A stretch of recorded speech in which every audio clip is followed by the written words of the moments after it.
నేను almost 7-8 years నరకం చూసాను సార్. జిమ్కి వెళ్తే 90 మినిట్స్ చేసేవాడిని సార్. నాగబాబు గారు ఒకసారి చూసి ఏంటి ఏమైనా ఒలింపిక్స్కి వెళ్తున్నావు ఏంటి అంత చేస్తున్నావు అని అడిగారు. అంటే నేనంటే ఆయన దగ్గరికి వస్తుంటే ఊడతాను ఇంకా ఫాస్ట్ మొన్న స్టేజ్ మీద ఆడుతూ మీరు కాలుకి ఫ్రాక్చర్ అయింది. పెద్ద హడావుడు కూడా లేదు, చాలా కూల్గా ఇలా అడుగు పెట్టాను. చిరంజీవి గారు ఫోన్ చేశారు, అషా వెహికల్ ఒకటి రెడీ చేస్తున్నాను, నువ్వు నడవగలిగినంత వరకు ఆ వెహికల్ని నువ్వు అది వాడుకుని నీతో ఉంచేస్తున్నాను అంటే. ఒక స్కూటర్ ఒకటి ఉంటుంది, హ్యాండిల్ ఉండి దాని మీద మోకాళ్ళు ఇలా ఫోల్డ్ చేసి పెట్టుకోవచ్చు. మీరు నమ్మరు, మిగిలిన 60% ఆఫ్ ద ఫిల్మ్ అనిల్ గారు మెగాస్టార్ గారిని డీల్ చేసిన విధానం డైరెక్టర్ పాయింట్ ఆఫ్ వ్యూలో మీకు ఎలా అనిపించింది? ఫ్రాంక్లీ నేను ఒక 4-5 సందర్భాల్లో షాక్ అయ్యా. ఏంటి వచ్చి చిరంజీవి గారికి యాక్టింగ్ చెప్తున్నాడు, వెరీ సింపుల్, మాకు అదే కావాలి. అస్సలు నాకైతే నవ్వు ఆగేది. పవన్ కళ్యాణ్ గారితో ఒక సినిమా కనిపిస్తుంది. కళ్యాణ్ బాబుతో నాకు యాక్చువల్గా ఉన్న అనుబంధం సినిమా పరంగా కాదు. నాగబాబు గారి దగ్గరికి వెళ్తాను, ఇదేంటే ఆ శ్రీనివాస్ తీసుకెళ్ళిపోవడం వెళ్తే లక్కీగా అంత బాగా జరిగింది కదా. సినిమాల సంబంధించి చూసుకుంటే 25 years పైన అయింది కదా. 28. ఏమనిపిస్తుంది సార్ మీ ఒక్కసారి వెనక్కి దిగి చూసుకుంటే? నేను వచ్చింది ఇక్కడ మ్యూజిక్లో ఏదో చేద్దాం, నేను చేసిన మంచి పనులే, మధ్యలో కొన్ని స్టూపిడ్ పనులు చేశాను, ఉన్నమాట చెప్తున్నాను. అది ఎందుకు చేశాను నాకే తెలీదు. ఏ సంసారం ఫ్యామిలీ వద్దనుకుని నేను కొంచెం కేర్ ఫ్రీగా హ్యాపీగా వెళ్ళిపోతున్నాను. Solo life sir, happy. మంచి మనసున్న ఇద్దరు కలిశారు, ప్రేమించుకున్నారు, ఇది నిజం కాదు. మన సినిమాల్లో రాస్తాం, అది నిజం అనుకుని 4 పెళ్లి చేసుకుంటారు. ఈ కుక్కర్లో పెట్టి కొట్టాలు, అదే డ్రమ్లో పెట్టి చంపేయడాలు, ఇవన్నీ పరికరాలు మారి కొత్తగా వచ్చాయి తప్ప మా ఇంట్లో రోజు గొడవలు ఎప్పుడు ఇదే. మా నాన్నగారు లేరు కాబట్టి మా మదర్కి నేను సారీ చెప్పాలి, వాళ్ళ ప్రైవేట్ లైఫ్ గురించి చెప్తాను, బట్ ఇది చెప్పాలి. కోపాలు, ఈగోలు, ఈయన మాట అంటే ఈవిడికి అసలు పడదు, ఈవిడ ఇద్దరు జన్మన కానీ మాకేం జరుగుతుంది ఇస్ ద క్వశ్చన్. ఏదైతే మిస్ అయిపోయాను అనుకున్నానో లవ్, టచ్ వుడ్ సార్, 1000 రెట్లు ఎక్కువ లవ్ దొరికింది. పిల్లలు బయట కాల్ చేస్తుంటే చాలా మంది తాతగారు పడుకున్నారు కాల్ చేయకుండా, ఆయన పడుకుంది ఆ గోల కోసం, ఆ గోల ఆయనకి జోల. ఈ ఒంటరితనం అన్నది అలవాటు చేసుకోలేకపోతే ఎన్ని కోట్లు మీరు సంపాదించండి దొరికేస్తారు. ఎవరితో ఇప్పుడు షేర్ చేసుకున్నా మీతో చేసుకున్నాను. తెలుగు ప్రశ్నలు నమస్తే. ఈరోజు మనతో పాటు హర్షవర్ధన్ గారు ఉన్నారు. ఏం చెప్పాలి, యాక్టర్గా, రైటర్గా, డైరెక్టర్గా చెలగిపోతున్నారని చెప్పడం కంటే ఏం చెప్తాం. అయితే 25 years కెరీర్, మొన్న రిలీజ్ అయినటువంటి శంకర్ ప్రసాద్లో ప్రామిసింగ్ క్యారెక్టర్ చేశారు. హర్షవర్ధన్ గారితో మాట్లాడదాం. సార్ నమస్తే. సార్ నమస్తే. ముందుగా మీకు డబల్ కంగ్రాట్స్ అండి, మంచి నెంబర్స్ చూస్తున్న సినిమా శంకర్ ప్రసాద్ గారు. హ్యూజ్ రీచ్ ఉన్నటువంటి సినిమా, హ్యూజ్ కలెక్షన్స్. ఎలా ఉంది సార్ ఈ సక్సెస్ని ఎంజాయ్ చేస్తుంటే మీరు? అంటే ఇంకా ఆల్మోస్ట్ లైఫ్లో బెస్ట్ మూమెంట్ అండి ఇది. అంటే నేను కళ్ళగండానికి కూడా భయపడేంత పెద్ద ఆఫర్ నాకు వచ్చేసింది. బేసిక్గా నేను పెద్ద అంబిషియస్ కాదండి, వచ్చినట్టు చేసుకెళ్ళిపోయాను. అలాంటిది ఎప్పుడైనా పెద్ద సినిమా అది సక్సెస్ అవ్వాలి అది. సో ఇంక మీరు కూడా విని ఉంటారు. చాలా మంచి విషయం ఏంటంటే ఆఫ్టర్ ఆల్మోస్ట్ లైక్ 25 years మనకి ఈ ఊళ్ళల్లో, టౌన్లో లారీలోనే, ట్రాక్టర్లు వేసుకొని బస్సుల్లోనే సినిమాకి రావటం అన్నది అసలు పునర్వైభవం మళ్ళీ వచ్చేసింది, పూర్వవైభవం మళ్ళీ వచ్చేసింది అనిపించింది. అది నాకు ఎక్కువ ఆనందంగా ఉంది. సినిమా సక్సెస్ అన్నది ఇంపార్టెంట్ సార్, ఎందుకంటే ఓవరాల్గా మనకి తెలుగు సినిమా సక్సెస్ రేట్ బాగా తక్కువ ఉంది కాబట్టి ఇలాంటి సినిమాలు, అలాగే నారీ నడుమం గారు కూడా బాగుంది అన్నారు, అనగనగా ఒక రాజు అది కూడా బాగుంది అన్నారు. So I'm very happy. Sir మనం ఇంటర్వ్యూకి వెళ్ళే ముందు ఒక ఇది సార్, మనకి మొన్న స్టేజ్ మీద ఆడుతూ మీరు కాలుకి ఫ్రాక్చర్ అయింది అన్నారు. ఏంటి సార్, ఎలా అయింది, ఎందుకు, ఏంటి? అది యాక్చువల్గా అంటే చెప్పుకోవడం పెద్ద హీరోయిక్ రీజన్ ఏం కాదు. షూటింగ్లో ఏదో ఫైట్ సీక్వెన్స్లు చేసి లేకపోతే యాక్షన్ అవేం కాదు. చాలా సింపుల్గా ఎలా అంటే నా ఆఫీస్లో బాత్రూమ్ గట్టు కొంచెం ఎత్తు ఉంటుంది, దాని నుంచి బయటకు వస్తున్నప్పుడు డోర్ మ్యాట్ మీద కాలు పెట్టి అది స్లిప్ అయింది. అది అప్పటికి 3-4 సార్లు అయింది. ఈ డోర్ మ్యాట్ మార్చాలి అనుకుంటే అందరికి చెప్తుండేవాడు కూడా, మీరు డోర్ మ్యాట్లతో చాలా జాగ్రత్తగా ఉండండి ఇది అదని. డోర్ మ్యాట్ మారుస్తున్నానని చూశాను కానీ స్లిప్పరీగా ఉన్నది, అది కూడా మార్చింది కూడా కొంచెం స్ట్రాంగ్ అనుకుంది, అంత స్లిప్పరీగా ఉంటుంది అనుకోలే. Okay okay. ఇలా అడుగు పెట్టగానే పెద్ద హడావుడు కూడా లేదండి, చాలా కూల్గా ఇలా అడుగు పెట్టాను. ఆ కాలు వెళ్ళి అలా వెళ్ళి అక్కడ గోడకు తగిలి విరిగిపోయింది యాంకిల్ ఇంకా స్పాట్లో. అది ఇంకా వెంటనే హాస్పిటల్కి వెళ్తే ఇంకా గురువారెడ్డి గారు, ఆదర్శ్ వాళ్ళు చూసి వెంటనే ఇంకా ఇంకా అంటే emotional support first of all, దీన్ని ఎలా హ్యాండిల్ చేద్దాం చూద్దాం అని చెప్పి టక్ మన బెస్ట్ ఆఫ్ ది డాక్టర్స్ మనకి పెట్టి రవితేజ గారని వీళ్ళందరూ కలిసి సర్జరీ చేసి నన్ను గట్టెక్కించారు. అంటే బాగా సర్జరీ బాగా జరిగింది. షూటింగ్ పరంగా నాకున్న టెన్షన్ మామూలుగా కాదు.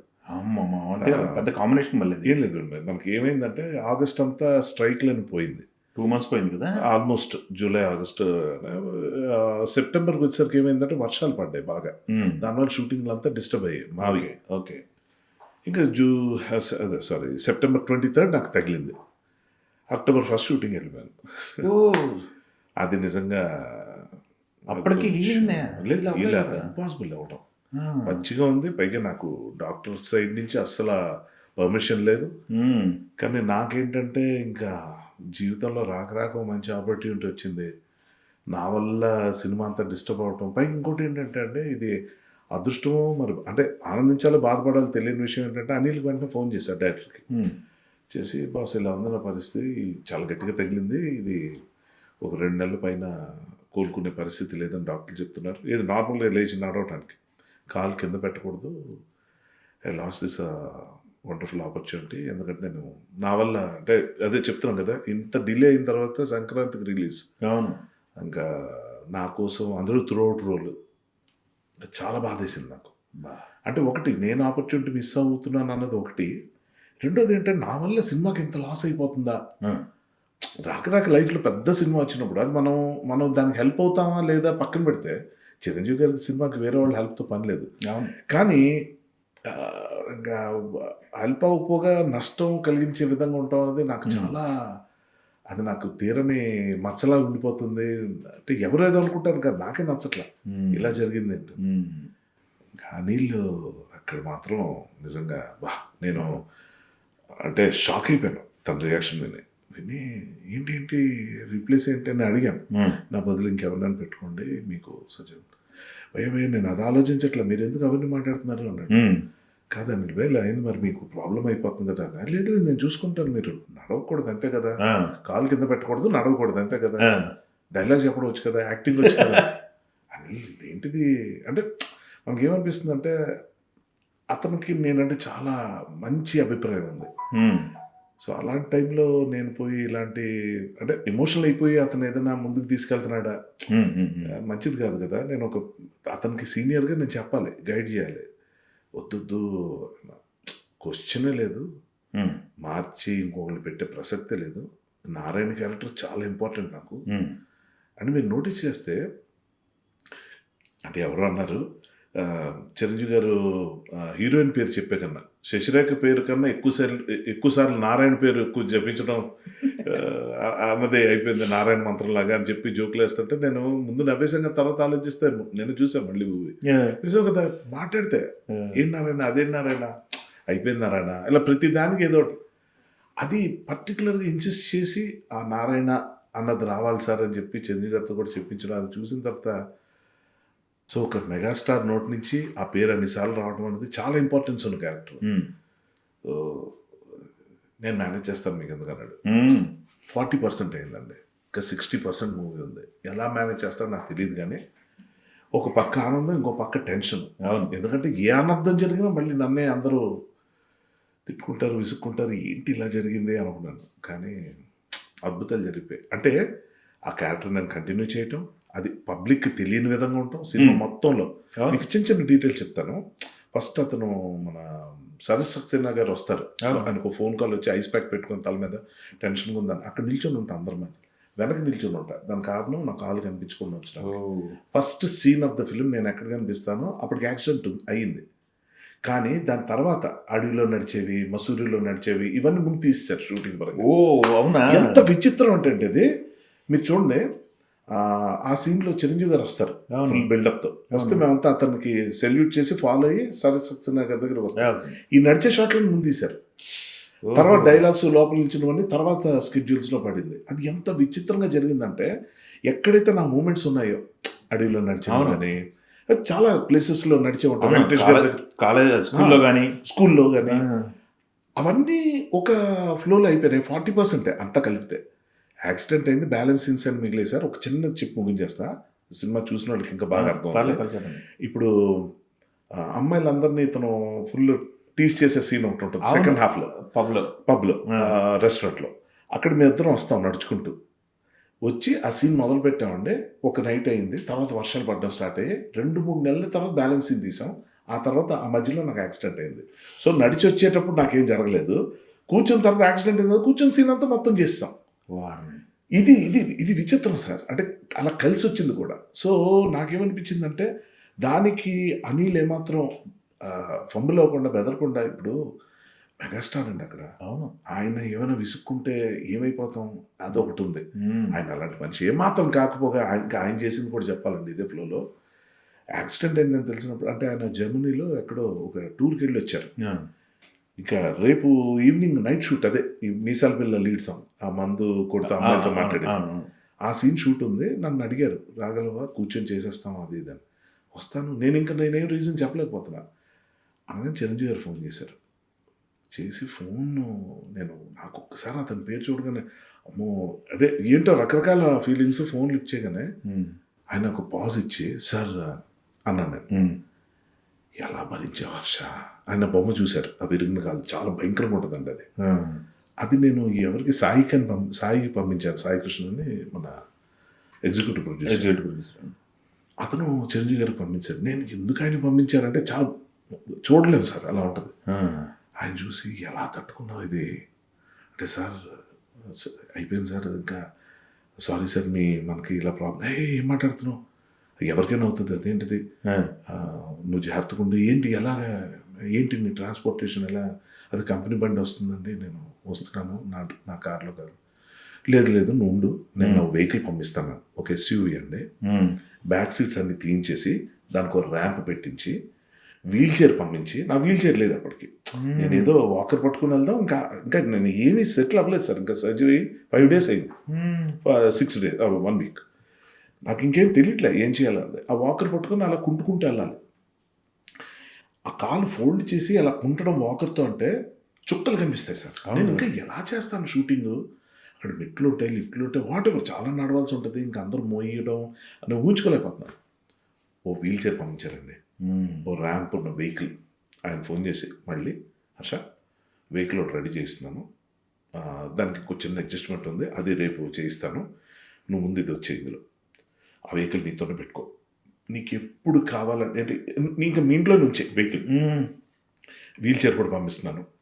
సో నువ్వు ఎంతకాలం షూటింగ్ ఉన్నా అంతకాలం నువ్వు నడవగలిగినంత వరకు ఆ వెహికల్ని వేరే షూటింగ్లు కావచ్చు, ఏదైనా బయటకు వెళ్ళాల్సి కావచ్చు, హాస్పిటల్కి వెళ్ళాల్సిన సందర్భం ఉండొచ్చు, దేనికైనా నువ్వు అది వాడుకో, నీతో నుంచేస్తున్నాను అదే. సారీ నాకు ఒక పని చేయలేదు సార్. నాకేమైపోయిందంటే ఇంతమంది హెల్ప్ చేస్తున్నారు, బాగానే ఉంది, అసలు నేనేం చేయగలను, పైగా అంతా కామెడీ సీన్స్, కొన్ని ఏదో ఎమోషనల్ సీన్స్ అంటే అలా మొహంలో ఎలా ఉన్నా పట్టించుకోరు. నాకేమో డాక్టర్ స్నానం చేయొద్దు అంటారు, నాకేమో చేయకపోతే హెయిర్ సెట్ కాదు, ఏం చేయాలో అర్థం కాదు. ఈ పరిస్థితుల్లో వాళ్ళు ఇస్తున్న ఎంకరేజ్మెంట్కి నేను అప్పుడే ఎక్కడో అబ్రాడ్లో చూశానండి, ఇది నేను కావాలని చెప్తున్నాను, ఇది చాలా మందికి నేను తర్వాత వీడియో షేర్ చేస్తా, అది దయచేసి మీ ఛానల్లో పోస్ట్ చేయండి. ఒక స్కూటర్ ఒకటి ఉంటుంది, హ్యాండిల్ ఉండి దాని మీద మోకాళ్ళు ఇలా ఫోల్డ్ చేసి పెట్టుకోవచ్చు, సీట్ లాగా వస్తుంది, దాంతో తోసుకుంటే వెళ్ళొచ్చు. అది ఎక్కడో అబ్రాడ్లో ఏదో రెక్కికి వెళ్ళినప్పుడు ఒకసారి ఇడ్లీలో ఎక్కడో చూసినట్టు గుర్తు. అది ఫారెన్లో ఉంటాయి అవన్నీ, ఇక్కడెక్కడ ఉంటాయని చెప్పి నేను రాజీవ్తో ఊరికే అన్నా, రాజీవ్ కనక అంటే చూద్దాంరా ట్రై చేద్దాం ఏముంది అని చెప్పి వెంటనే ఫోన్ కొట్టి ఎవరో ఓల్డ్ సిటీలో ఒక షాప్ ఏదో కనుక్కుంటే అక్కడ ఉందన్నారు, వెంటనే వచ్చేసింది, దాంతో బతికేశానండి. ఇంట్లో అంతా అదే, బయటంతా చిరంజీవి గారు ఇచ్చిన వీల్ చైర్, వీటితో పాటు నేను వెళ్ళి అలాగే ఆ సైకిల్ మీద వెళ్ళటం, వాష్ బేసిన్ దగ్గరికి వెళ్ళి వాష్రూమ్లో హెడ్ వాష్ చేసుకొని అక్కడే చేసుకొని వైప్ చేసుకొని బాడీ అంతా వచ్చేసి. ఈ డీటెయిల్స్ ఎందుకు చెప్తున్నానంటే, ఒక వాకర్ పట్టుకుని నడవటం, అందులో నేను వెయిట్ పెరిగాను, హ్యాండ్స్ వీక్ అయిపోయినాయి, ఈ మెంటల్గా స్ట్రెస్, ఇదే పెద్దవాళ్ళు అవుతారు, ఓవర్ వెయిట్, నాకన్నా వెయిట్ ఉన్న వాళ్ళు అవుతారు, అవునవును. చాలా మంది ఉంటారు. ఉపయోగపడింది. వాళ్ళకి తెలియాలి ఇదొకటి ఉందని. ఎందుకంటే డాక్టర్సే షాక్ అయ్యారు ఇవి చూసి. ఇది ఎక్కడ కొన్నావు, ఇది ఎలా నువ్వు చేయించుకున్నావా అని అడుగుతున్నారు. ఇది ఆర్థోపెడిక్ డాక్టర్స్, నా ఫిజియోథెరపీ చేసిన వాళ్ళు, ఇదేంటి ఇంతమందికి తెలియదా. So I just share that video with you. నా దగ్గర మీకు తర్వాత పంపిస్తాను, అది పెట్టండి. అది అది అది చాలా హెల్ప్ అవుద్ది, చాలా అంటే చాలా. ఎందుకంటే వాకర్తో కుంటుకుంటూ జంప్ చేస్తూ నడవటం అనేది చాలా కష్టం సార్. ఎందుకంటే బాగున్న కాలు పాడైపోద్ది, నీస్ అవి ప్రాబ్లం అయిపోతాయి. ఇది చిరంజీవి గారు కూడా చెప్పారు, లేదు లేదు అది తీసుకో చాలా మంచిదని. దాంతో అది తీసుకున్నాను. అక్కడి నుంచి సార్టెడ్ అండి, స్మూత్గా అలా షార్ట్ అక్కడికి వెళ్ళటం, మెట్లు ఏమైనా ఉంటే ఎవరో ఒకళ్ళు హెల్ప్ చేస్తే కొంచెం అలా అలా ఎక్కడం. మీరు నమ్మరు, మిగిలిన 60% ఆఫ్ ద ఫిల్మ్ ఎక్కడ తడబాటు లేకుండా, ఎక్కడ ఎటువంటి డిస్కంఫర్ట్ లేకుండా, ఎవరు విసుక్కోకుండా, ఏది ఆగకుండా అదే స్పీడ్లో అదే దీంట్లో అన్నీ సెట్ అయిపోయారు. Very good, fantastic. ఇది అంటే ఇంత ఎందుకు చెప్తున్నా అంటే, ఇదంతా ఒక ఎత్తు, సినిమా ఆడిన తీరు చూడండి. ఇది ఇంత కల్ట్ క్లాసిక్ లాగా ఇంత ఇంత రోరింగ్ సక్సెస్, లారీల్లోనే ట్రక్కుల్లోనే టౌన్లో వస్తున్నా, నాకు ఎంత ఆనందం అనిపించింది అంటే, చాలా బాబు ఇది తెలియకుండా జరిగినవి సార్.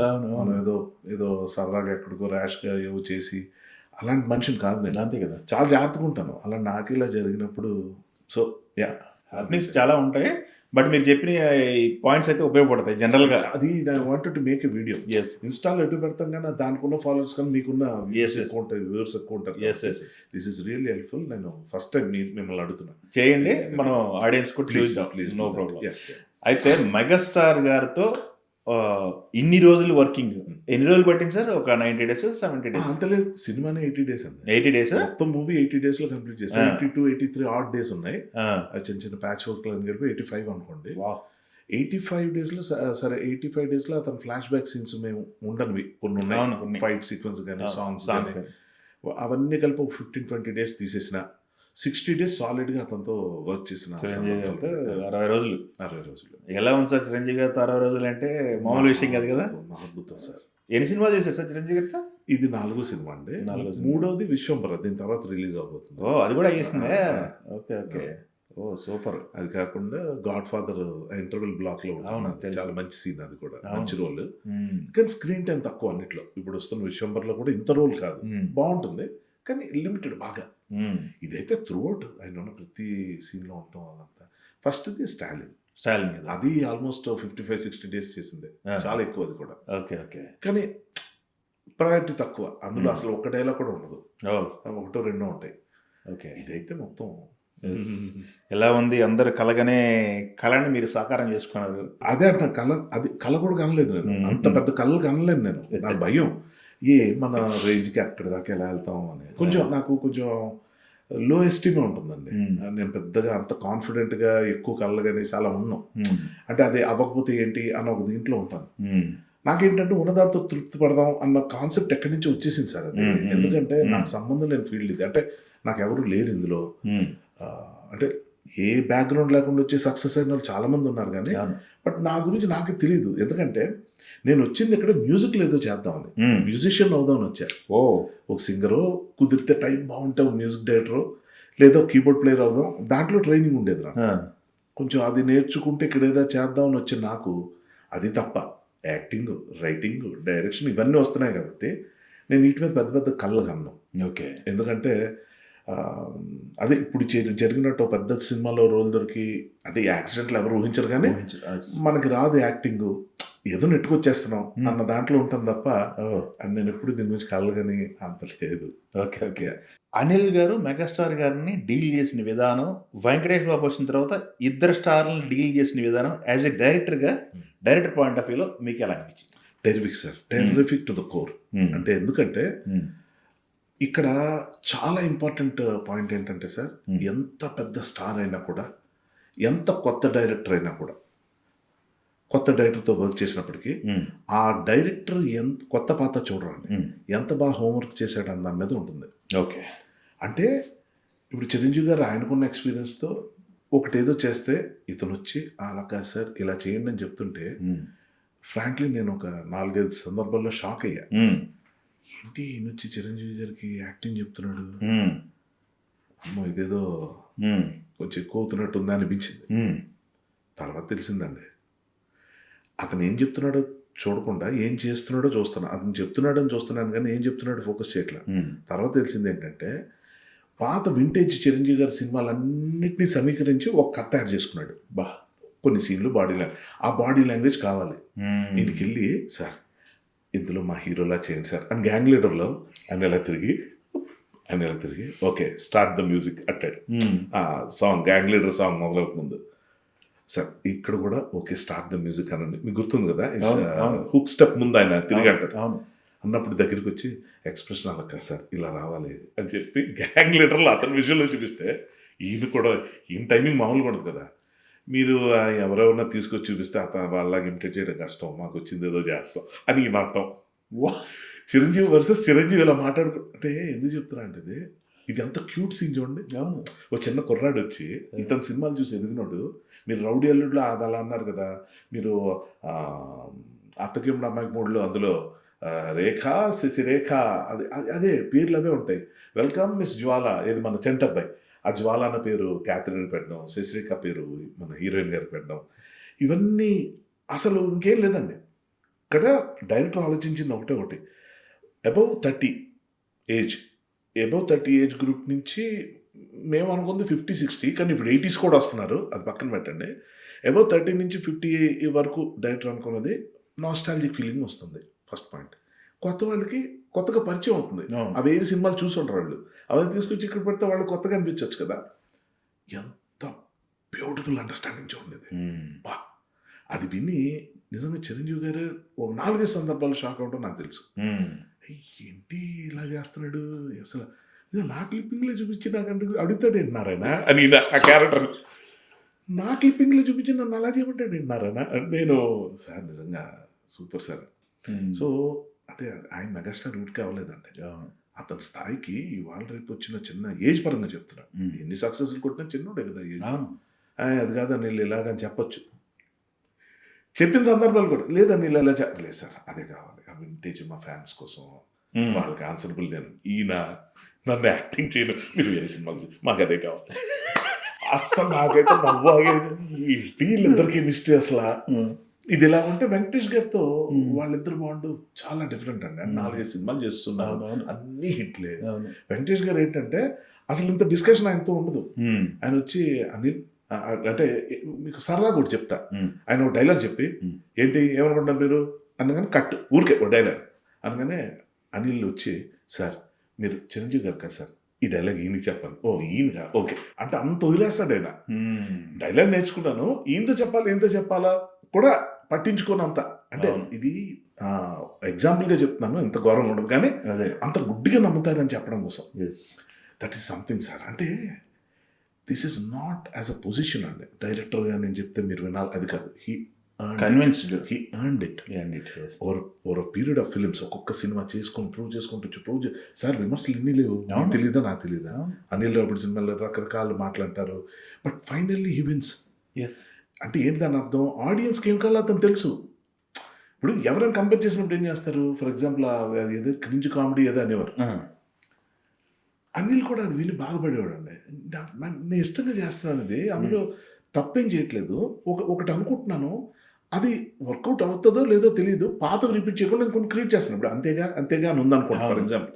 అది ఎవరికి అప్పుడైతే తెలియదు, కానీ అది పేలింది మామూలుగా. కానీ సినిమా వర్గంలో సినిమా గ్రూప్స్లో రైటర్స్ కానీ డైరెక్టర్స్ కానీ ఏంటది అని మాట్లాడడం తెలుసు.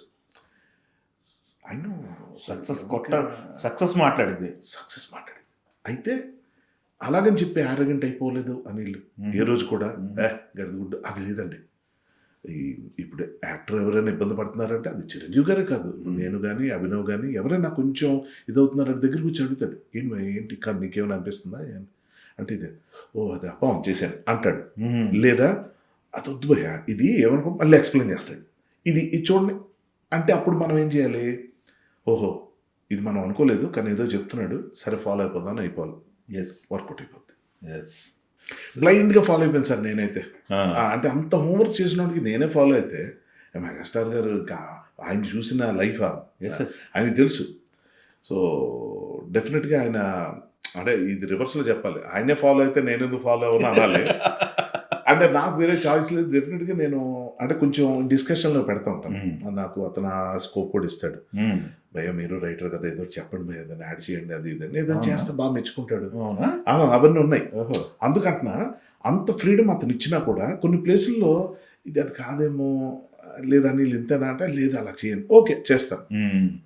కొబ్బరికాయ కొట్టిన రోజు అందరికి షాక్ ఇచ్చారు కదా, మామూలుగా నయనతారతో వీడియో వదిలి పబ్లిసిటీ. చూడండి ఎంత మంచి పాయింట్ చెప్పారు మీరు. అంటే ఆవిడకున్న పాపులారిటీ ఏంటి అది అందరికి తెలిసిన విషయం కాబట్టి ఆన్ కెమెరా చెప్తున్నాను. ఏ సినిమాకి ఆవిడ యాక్ట్ చేసింది దీనికి పబ్లిసిటీకి రారు ఆవిడ. మరి ఈ డైరెక్టర్ ఎంత ఏం నచ్చి ఉంటుంది. ఇప్పుడు ఆమె చైన్ రోల్ ఏం కాదు ఇది, ఆమె చూడని స్టార్డమ్ కాదు, ఆవిడ చూడని డబ్బు కాదు. చిరంజీవి గారు అంటే అఫ్కోర్స్ ఆవిడకి ఆ ఇంట్రెస్ట్ ఒకటి ఉంటుంది, వెళ్ళింది. కానీ ఇవన్నీ చేయకర్లా, ఆవిడే తిరిగి వచ్చి అది ఉంది కదా లాస్ట్ రీల్ మంచి వచ్చింది. ఫస్ట్ ఓపెనింగ్ ఏదో పబ్లిసిటీ చేసావు, మళ్ళీ ఇప్పటిదాకా లేదో చేద్దామంటే మనం షాక్ అయ్యి అది. అంటే ఫస్ట్ గొప్ప విషయం ఏంటంటే అండి, ఇది మనం అంటే చాలామంది చూసిన దాంట్లో అబ్జర్వ్ చేసిన దాంట్లో తెలుగు సినిమాకి సంబంధించి రాజమౌళి గారికి ఉంది ఇది ఏంటి మార్కెటింగ్. సినిమా క్రియేటివ్గా ఎంత చేసుకుంటూ వెళ్తున్నా ఇటు నుంచి ఆడియన్స్లోకి ఎంత పంప్ చేయాలి, దీన్ని ఏ స్టేజ్ నుంచి మొదలు పెట్టాలి, ఏంటంటే పబ్లిసిటీ. అంటే మనం ఎలా ఆలోచిస్తాం, Fiverr in his place. Chiranjeevi గారి సినిమాకి ఎందుకంటే పబ్లిసిటీ లాస్ట్లో చూసుకోవచ్చు, ప్రీ రిలీజ్ ఈవెంట్తో మొత్తం వెళ్ళిపోతాం, అంతా ఆడియో రిలీజ్ చేస్తాం, ట్రైలర్ వచ్చేస్తాం. No no no, he never took it easy, he never. Rajamouli garu తెచ్చుకోండి మీకు అదే కనిపిస్తుంది. ఆయన అదేదో సినిమాలో డైలాగ్ చెప్తున్నా, చిరుతపుల దగ్గర అంత జాగ్రత్తగా ఉంటాడు, చీమ దగ్గర కూడా అంతే జాగ్రత్తగా ఉంటాడు. జాగ్రత్త వేరు, భయం వేరు. So they are careful, they are being careful. ఇవాళ ఆడియన్స్ అటెన్షన్ స్పాన్ అంత తక్కువ ఉంది, ఇవాళ చూసింది రేపు మర్చిపోతున్నారు. సో మేము ఉన్నాం, మేము వస్తున్నాం అని చెప్తూ ఉండాలి. అది ఆశ్చర్యంగా అనిపించింది సార్ చాలా. ఎందుకంటే దాని క్రియేటివ్ ఉండాలి. మళ్ళీ ఏదో ఏదో ఒకదంపుడులాగా ఒకడినొకడు పొగుడుకొని అలా టైం పాస్లు చేసే ఆడియో రిలీజ్ అని ఇదని అవి కాదు.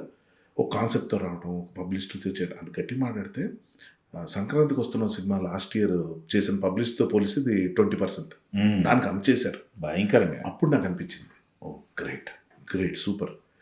అంటే ఈ సందర్భంగా మెచ్చుకోలుగా ఒక మాట చెప్తాను. చెప్పండి. శంబాలా సినిమా కూడా ఎంత గొప్ప పబ్లిసిటీ చేశారండి. ఎప్పుడు December 25th రిలీజ్ అయితే ఏప్రిల్ నుంచి స్టార్ట్ చేస్తే నేను నా డైరెక్టర్, నేను చేసిన చిన్న రోల్ అందులో వాట్ ఎవర్ నాకు బాగా క్లోజ్ అయిపోయారు. ఏంటి ఇప్పటి నుంచి మొదలు పెట్టారేంటి, డేట్ వేసేయటం, ఆ పబ్లిసిటీ అదంతా అంటే చేయాలి కదా భయ్య అన్నాడు. అంటే చెప్తున్నా ఆ సినిమా కూడా మంచి విజయం చూసింది. అవును, అది విజయం ఏంటి, రిలీజ్ ముందే అన్ని బిజినెస్లు అయిపోయినాయి. దాంతోపాటు రిలీజ్ అయిన కొన్ని సినిమా పేర్లు కూడా చాలా మంది తెలియదు. ఆశ్చర్యం వేసింది. పెద్ద పెద్ద కంపెనీ ఛాంపియన్ సినిమా గురించి నేను యూఎస్లో ఉన్నప్పుడు అడిగా, సార్ శంబాలా బాగుంది అంటున్నారు కదా, ఛాంపియన్ ఎలా ఉంది, ఛాంపియన్ ఎవరిదండి అన్నారు. షాక్. ఇది బహుశా ఇది ప్రొడ్యూసర్ వాళ్ళు వింటే బాగుంటుంది, దస్త్ గారి ఫ్యామిలీ గాడ్ వాట్ ఎవర్. ఇది నేను అక్కడ విన్నది చెప్తున్నాను, కంప్లైంట్ కాదు. అంటే ఇంత చెయ్యాలా, అదా ఇది వాళ్ళకి తెలీదా, మరి ఎక్కడ ఇదైందో తెలీదు. అదే అదే కానీ మంచి సినిమా సార్ ఛాంపియన్ కూడా. కానీ ఏంటంటే కొంత రీచ్ అవ్వాల పీపుల్కి. శంబాలా మాత్రం చాలా వండర్ఫుల్గా చేశారు ప్రమోషన్. నాకు అనిపించింది అంటే చిరంజీవికైనా పబ్లిసిటీ ఒకటే, మేము వస్తున్నాం ఉన్నాం చెప్తూ ఉండాలి, ఆడియన్స్ లైమ్ లైట్లో ఉండాలి, న్యూస్లో ఉండాలి. ఉంటే ఆ రోజు సినిమా నచ్చితే తీసుకెళ్తారు, లేదా పక్కన పెట్టేస్తారు, కానీ సినిమా హాల్కి వస్తారు. అది లేకపోతే ఎట్లా మెగాస్టార్ గారి గురించి మాట్లాడుతున్నాం కాబట్టి ఆ సినిమా ఆ మెగా కాంపౌండ్లో అందరితో పనిచేశారు కదా, చాలా మందికి తగ్గింది. నేనా? లేదండి. లేదా రామ్ చరణ్ గారితో పనిచేశారు కదా, ఒక సినిమా చేశాను, అదే గోవిందుడు అందరవాడేలో చిన్న రోల్. బట్ పవన్ కళ్యాణ్ గారితో ఒక సినిమా కనిపిస్తుంది, అది ఒకటి గబ్బర్ సింగ్ లో ఒక సీన్. గబ్బర్ సింగ్ ఒక సీన్ గట్టి మాట్లాడితే ఒక సింగిల్ షాట్ అది. నడుచుకుంటూ వస్తుంటాను. ఆ రోజు హరిశంకర్ గారు నాకు ఫోన్ చేసి, భయ్య ఒక రోల్ అది ఎవరో మామూలుగా యాక్టర్ పెట్టుకొని చేసేద్దాం అనుకున్నా, కానీ కొంచెం వెయిటేజ్ ఉంటే బాగుంటుంది, ఒక సీన్ ఇవ్వడం నాకే బాధగా ఉంది, మీరు వచ్చేస్తారంటే పవన్ కళ్యాణ్ గారి ముందు సీన్ కదా ఫ్రేమ్ అయినా చేస్తాను. అదేంటిది అంటే ఒకటి నాకు మంచి రోల్ ఇవ్వాలని డైరెక్టర్స్ అనుకోవాలి, నేను మంచి యాక్టర్ అనుకుంటే.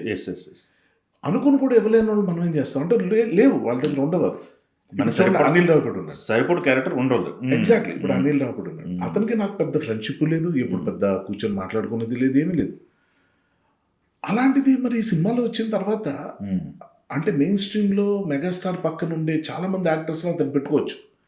నేను ఎక్కడో ఉంటానండి, ఏదో ప్యారలల్ సినిమా యాక్టర్లా చూస్తుంటాను నన్ను.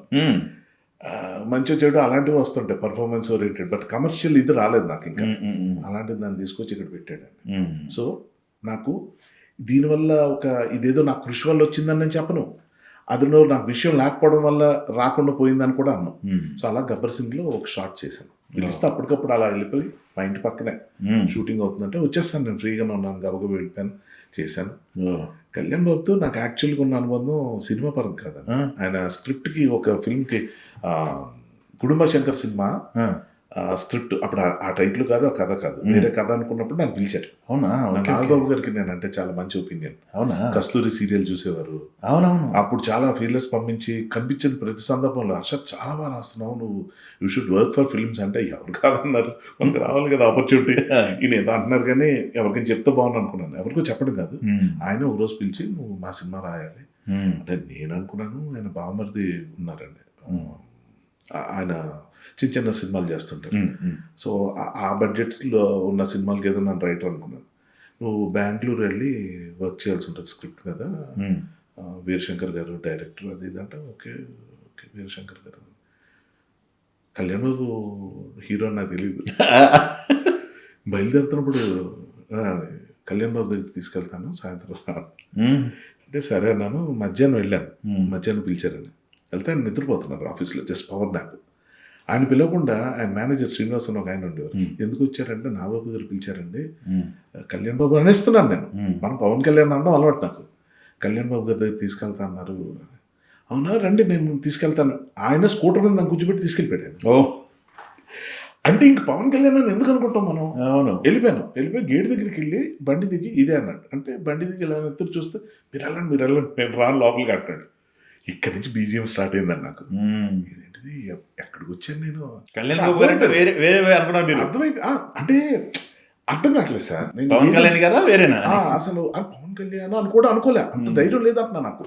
నా బాబు గారు చెప్తున్నారు ఏదో, ఇంతలోగా లోపలికి వెళ్ళిపోయాను. పెద్ద పెద్ద కాంపౌండ్, అది పెద్ద ఇల్లు ఉంది, ఒకే మనిషి అక్కడ లోపల ఒక ఆయన ఉన్నారు, ఎవరో తెలియదు.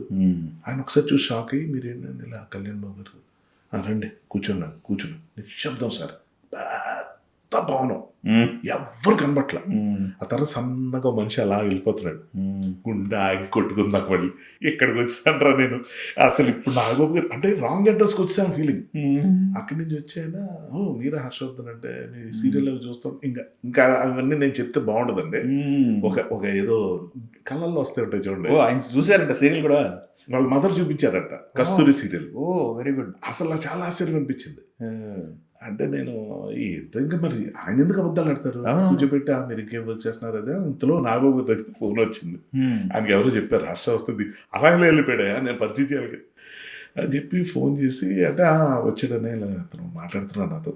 తర్వాత నాగబాబు గారి దగ్గరికి వెళ్తాను. ఇదేంటే ఆ శ్రీనివాస్ తీసుకెళ్ళిపోవడం ఏంటి, నువ్వు వెళ్ళిపోవడం ఏంటి, లక్కీగా అంత బాగా జరిగింది. కానీ నాకు ఇది బ్యూటిఫుల్ సీన్ అండి. అంటే ఒక డ్రీమ్ కమ్ ట్రూ. ఇది డ్రీమ్ కమ్ కాదు, అదే అంటున్నా, ఇంత పెద్ద కళ్ళు కన్నా నేను. సో అదొక పెద్ద విచిత్రం. మీరు అడిగింది ఏదో కానీ ఇది నాకు షేర్ చేసుకోవడం బాగుంటుందని చెప్పాను. సో అలాగా ఆ సినిమా కొంత వర్క్ చేసాం. అది బాగా రావట్లేదు స్క్రిప్ట్. అప్పుడు నా మొహం చూశారు కళ్యాణ్ బాబు. ఆయన కొన్ని అప్పటికప్పుడు ఇంప్రూవైజ్ చేసి ఏవో సీన్స్ చెప్పడం అవన్నీ నచ్చుతుంది ఆయన వర్క్ అంతా. కానీ అదేదో సెట్ అవట్లా. నేను చెప్పడానికి ట్రై చేస్తున్నాను కానీ అంత పెద్దవాళ్ళు చెప్పొచ్చో లేదో తెలియక అలా బయట తిరుగుతున్నాను వద్దుని. ఇప్పుడు వస్తాను బయటకు వెళ్తాను, ఎప్పటికీ రావట్లా. చూశారు ఆయన దగ్గరికి వచ్చారు, ఏదో 5-6 days అయిపోయింది అప్పుడు. ఏంటి హర్ష కష్టంగా ఉందా అంటే సార్ అంటే ఇవ్వలేకపోతున్నావు కదా, ఏదో నాన్ సింక్లో ఉంది. అవును సార్ అంటే ఈ కథకు దగ్గరగా ఒక కథ వచ్చిందండి, దాని పేరు అయితే, నేను యాక్ట్ చేశాను ఆ మూవీలో, ఆ కథలాగే ఉంది సార్ ఇది అన్న. అవునా అలా ఉందని నేను చూడలేదు హర్ష, ఒకసారి చూశాను సార్, మీకు కరెక్ట్ అనిపిస్తే ఓకే, లేకపోతే లేదు, పర్లేదు అనిపిస్తే ఓకే ముందుకు వెళ్ళచ్చు, కానీ సేమ్ అలాగే ఉంది. అదొకటి కొంచెం సరిపోవట్లేదు సార్ ఏదో. సరే మరి ఏంటి కంటిన్యూ అవ్వలేకపోతున్నాం కదా, వెళ్ళిపోతాను సార్, నేను టికెట్ వేసేస్తాను. నేను ఈయన ఏమైనా హర్ట్ అవుతారా, ఆయన ఇచ్చిన ఆపర్చునిటీ కాదని వచ్చేస్తున్నాను ఇది అవుతారా. నాగబాబు గారి దగ్గర డైరెక్ట్గా వెళ్ళి కలిసాను. వెళ్తే ఆయన సర్లే అడిగారు ఏంటి ప్రాబ్లమ్ సార్, ఇలా ఉంది సార్ కథ అంతా చెప్పాను. కరెక్టే నువ్వు చెప్పిన వాడిని. అక్కడి నుంచి ఒక 20 రోజులు నాకు కమ్యూనికేషన్ లేదండి, భయం వేసింది. అంటే ఏం రావట్లే, ఫోను రాజీవ్ కనకల తన ద్వారా వచ్చింది నాకు. ఆ, రాజీవ్ చెప్పారు, రాజు నోటికి వచ్చినట్టు తిట్టాడు. ఆ, నోటికి వచ్చి నువ్వు ఎవడరా చెప్పడానికి, ఆ, నువ్వు ఏం చేస్తే బాగుంటుందో చెప్పాలి కానీ బాగుంది బాగాలేదు చెప్పడం నువ్వెవడివి, మళ్ళీ వస్తుంది అలాంటి ఆపర్చునిటీ నీకంటే. అలా కాదు రాజు, అక్కడ జరుగుతుంది మంచిది జరగట్లేదు, మనం చెప్పాలి కదా. ఆ, ఆదినిష్ఠురం వెళ్ళి ఇప్పుడు చెప్తే అర్థం చేసుకుని మంచిది, అర్థం చేసుకోకపోతే నేనేం చేస్తాను, that is certainly not going to work, అవ్వదు అది. కట్ చేస్తే నాగబాబు గారి దగ్గర కాల్ వచ్చి వెళ్ళి ఆయన చెప్పారు, హర్ష కథ మారిపోయింది, ఇప్పుడు వేరే కథ తయారు చేస్తున్నాం, ఓ, నీకు కథ చెప్తాను కూర్చున్నాను. టైటిల్ గుడుంబ శంకర్. ఎలా ఉందన్నారు సార్? చాలా బాగుంది సార్ టైటిల్, ఇప్పుడు పవన్ కళ్యాణ్ సినిమాలో అవుతున్నాను, చాలా బాగుంది, బ్రహ్మాండంగా ఉందన్న. కథ చెప్పడం మొదలు పెట్టారు, ఫస్ట్ హాఫ్ అయిపోయింది. ఎలా ఉందన్న? ఎక్సలెంట్ సార్, చాలా బాగుందని. సెకండ్ హాఫ్ విన్నాక కొంచెం నాకు కానీ ఎందుకులే, ఆల్రెడీ రాజీవ్ తిట్లని గుర్తొస్తున్నాయి. నారాయణ సార్ అది అంటే ఒకటి ఏంటంటే అండి, బేసిక్గా కొన్ని స్టార్ వాల్యూతో లాక్కెళ్ళిపోతాయి సార్. నాకు అబ్బా ఇదేం సినిమా రా బాబు అస్సలు ఆడదు అనిపించిన సినిమాలు 100 రోజులు ఆడిన ఉన్నాయి. సో నేను ఆ అండర్స్టాండింగ్తో వద్దులే మరి నెగిటివ్ మాట్లాడద్దు, మన నుంచి ఏదైనా అయితే చూద్దాం. ఇంకోటి ఏంటంటే గుడుంబ శంకర్ నన్ను కన్సిడర్ చేయలేదు, ఇంకా నేను లేను రైటింగ్ టీం, వాళ్ళు వేరే టీం మొత్తం. సరే మనం ఇంకా అందులో లేవు కాబట్టి బాగానే ఉంది సార్. ఫస్ట్ హాఫ్ చాలా బాగుందండి, చాలా అంటే నాకు ఈ రోజుకి చాలా ఇష్టం. గుడుంబ శంకర్ క్యారెక్టరేషన్ కానీ అబ్బాబ్బా పర్ఫార్మెన్స్ కానీ. సో అలాగా ఆ ఫ్యామిలీ అంటే అంతే, ఇంకెవరితో నాకు కనెక్ట్ లేదు సార్. సాయంత్రం బాగా తెలుసు కానీ కలిసి పనిచేసే ఇది లేదు, వారితో కూడా ఎప్పుడు అవకాశం దొరకలేదు. సెట్కి వచ్చారా ఈ మధ్యకాలంలో? ఎప్పుడన్నా ఈ 60 రోజులు ఉన్నారు కదా చిరంజీవి గారితో, రామ్ చరణ్ గారు కానీ, అంటే సుస్మిత గారు అంటే అక్కడే ఉంటారు నాకు తెలిసి, ప్రొడ్యూసర్ కాబట్టి. మిగతా వాళ్ళు ఎవరైనా వచ్చారు సెట్కి చిరంజీవి గారితో పాటు? వచ్చారు లేదో అంటే నేను ఉన్నప్పుడు మీరు లేదండి, నాకు తెలుసు కళ్యాణ్ బాబు ఒకసారి, అది విశ్వంబర కదా, ఆ లొకేషన్కి వచ్చినప్పుడు ఫీల్ అయ్యా, అరే నేను ఉండుంటే బాగున్నారు అని. ఆయన అంటే చాలా ఇష్టం సార్ నాకు. అవునా? కళ్యాణ్ బాబు గారు, ఎందుకంటే ఇదే ఫ్లోలో చెప్తా, 5-6 రోజులు అక్కడ బెంగళూరు ఫామ్ హౌస్లో ఉన్నప్పుడు ఆయనతో పర్సనల్ ఇంటరాక్షన్ అయ్యేది బాగా. అంటే ఈవినింగ్స్ ఎవరి మటుకు వాళ్ళు డిస్పర్స్ అయిపోయి వెళ్ళిపోయిన తర్వాత నేను అలా ఈవినింగ్ వాక్ చేస్తుంటే ఆయన వచ్చి అప్పుడు ఆయన పలకరిస్తూ అదా అలా నడుద్దాం అని చెప్పి ఇద్దరు నడుచుకుంటే నేను నమ్మలేకపోయామండి. సిలౌటీ లాగా చీకటి పడిపోతుంటుంది కదా, ఆయన కూర్చొని ఏదో మాట్లాడుతుండేవారు నడుస్తూ. నేను ఏంటి పవన్ కళ్యాణ్ చీకట్లో ఏంటి ఇంత మాట్లాడుతున్నానా నేను అన్న ఫీలింగ్. అని ఎందుకు చెప్తున్నా అంటే అప్పుడు నాకు సిగ్నల్స్ లేక బాధపడుతుంటే ఆయన ఫోన్ ఇచ్చి మీ పేరెంట్స్తో మాట్లాడాలనుకుంటే నా ఫోన్ వాడుకోవచ్చాను. సరే అని చెప్పి మా ఫాదర్కి ఫోన్ చేశానండి. చేసిన ముందు చెప్పాలనిపించింది మా ఫాదర్కి, ఎందుకంటే ఇదేదో మామూలు నెంబర్ అనుకో ఆయన చేయాల్సి వచ్చిన చేస్తాను. డాడీ ఇది ఎవరి నెంబరో తెలుసా, అది పవన్ కళ్యాణ్ గారి నెంబర్ అన్న. ఆయన ఎవరు పవన్ కళ్యాణ్ ఎవరు అంటే ఎవరు అన్నట్టు అంటే ఆయన ఎక్స్పెక్ట్ చేయట్లేదు ఓ స్టార్ ఫోన్ నుంచి మాట్లాడేస్తాను అంటే. కాదు డాడీ ఈ నెంబర్ చేయకండి, నేను బాగున్నాను, ఇలాగ సిగ్నల్స్ లేవు, 2 రోజులు ఫోన్ రాకని కంగారు పడద్దు, ఇది చెప్పేసి పెట్టేసి సార్ ఏదైనా ఫోన్ వస్తే ఇబ్బంది పడకండి. మీ నాన్నగారు డాడీ అని పిలుస్తారు మీరు? నా ఫస్ట్ క్వశ్చన్. అంటే సార్ అది మాది క్యాథలిక్ స్కూల్ అండి, ఇంగ్లీష్లో మాట్లాడడం అలవాటు అయిపోయింది, అంటే అది రూల్ లాగా.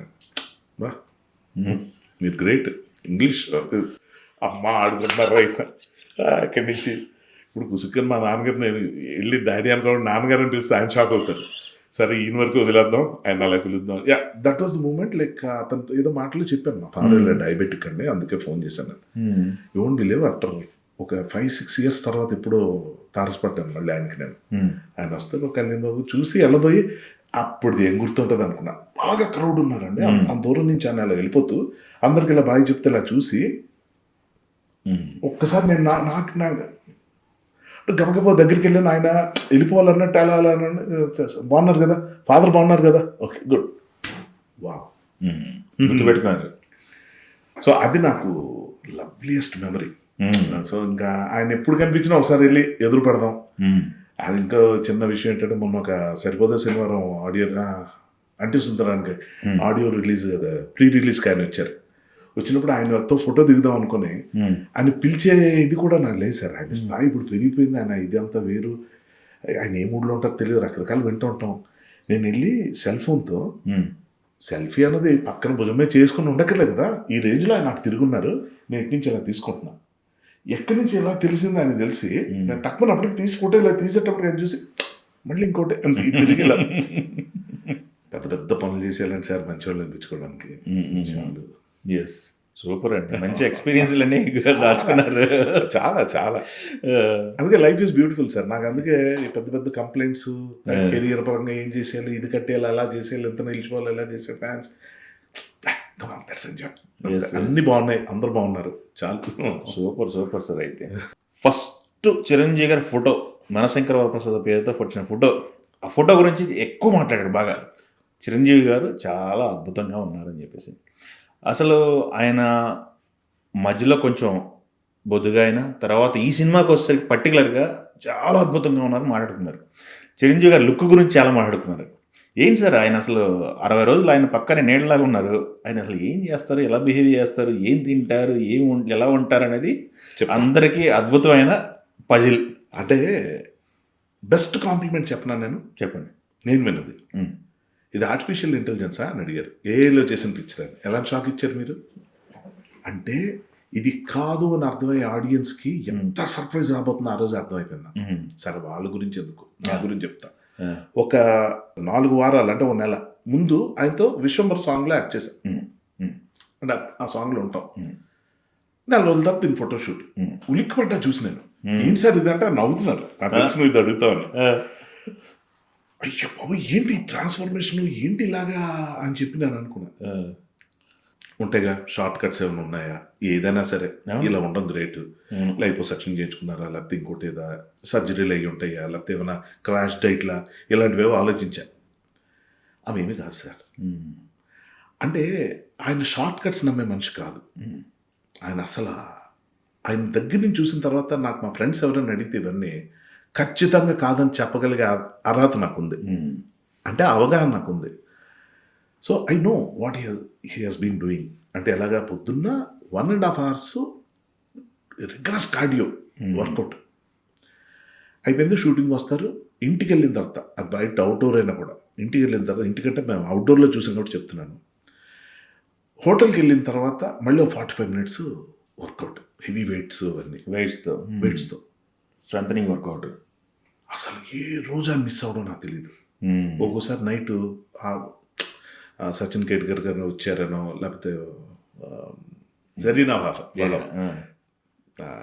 సో వాళ్ళు వస్తున్నారని డిన్నర్ ఏదో అరేంజ్ చేయటం, అదేమో 10, 10:30, 11 అయిపోవటం. సరే ఈయన పడుకునేసరి 12, కానీ పొద్దున్న 4:30 లేచి మళ్ళీ వర్కౌట్, వాకింగ్, కానీ జిమ్ వెళ్ళిపోయి.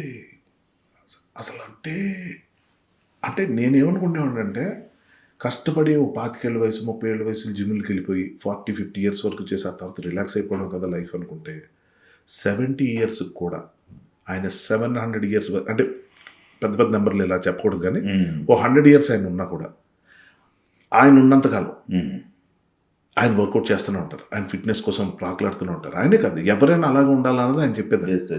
కొందరు సలహాలు ఇస్తారు సార్, కొందరు చేసి చూపిస్తారు. ఈయన 2 రకం. Super sir. ఆ రోజు మీరు షాక్ అయ్యారన్నారు కదా, ఒకరోజు షర్ట్కి వచ్చిన రోజు నేను అంతే షాక్. అంతే ఆ రోజు చూసారు కదా మీరు, రెడ్ టీ షర్ట్లో ఉన్నారు. అవును, మనకి ఏమైపోయిందంటే సార్, చాలా మటుకు పబ్లిసిటీలో, ట్రైలర్స్, టీజర్లో వాటిలో ఫ్రాంక్లీ స్పీకింగ్ వేరే బాడీ డబుల్ పెట్టి ఫేస్లు పెట్టడం పెద్ద పెద్ద స్టార్స్ దగ్గర నుంచి ఇదే జరుగుతుంది. అంటే వాటి గురించి నేను కమెంట్ చేయటం కాదు, కానీ ఒక నార్మల్ పబ్లిక్లో మాట్లాడుకుందాం ఆడియన్స్ లాగా. సో ఇది కూడా అలాగే అనుకుంటారు, కానీ ఇది కాదు. ఆయన ఎంత కష్టపడుతున్నారని తెలిసినప్పుడు అబ్బాబ్బా అసలు నాకు ఎంత సిగ్గేసేది ఆయన పక్కన ఉంటే.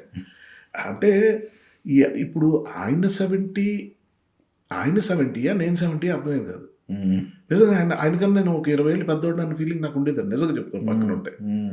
నాకన్నా అంటే అలా ఉంటారు ఆయన. ఫిట్గా ఉన్న వాళ్ళు చూస్తే మనకు అదే అనిపిస్తుంది కదా. ఆయన పొగుడుతున్న ప్రాసెస్లో నన్ను నేను తిట్టుకుంటున్నట్టున్నాను. లేదు, ఆల్రెడీ అందరు తిడుతున్నారు నన్ను, తగ్గురా అంటారు కదండి. మొన్న ఎంత పుట్టాపోయారు ఒక 8 kilos అండి. వెయిట్ కన్నా అక్కడ ఏంటంటే బాడీ షేప్ అండి, దట్ మ్యాటర్స్. మన బాడీ అంతా నాకు ఈ అప్పర్ షోల్డర్ ఇదంతా పెరగల, అబ్డామిన్ దగ్గర పెరిగింది, అది కనిపిస్తుంది స్క్రీన్ మీద కూడా. ఇంకా మరి అప్పటికప్పుడు ఏం చేయటానికి ఏం లేదు కదా. ఇప్పుడు మళ్ళీ వెయిట్ అయ్యండి దాని మీద, మళ్ళీ ఇప్పుడు గబాలను తగ్గాలని. అది గబాలను తగ్గలేము అంటే ఇప్పుడు తగ్గొచ్చు, అప్పుడు కాదు. ఎందుకంటే అప్పుడు 3 పూట్ల మెడిసిన్ చేయాలి.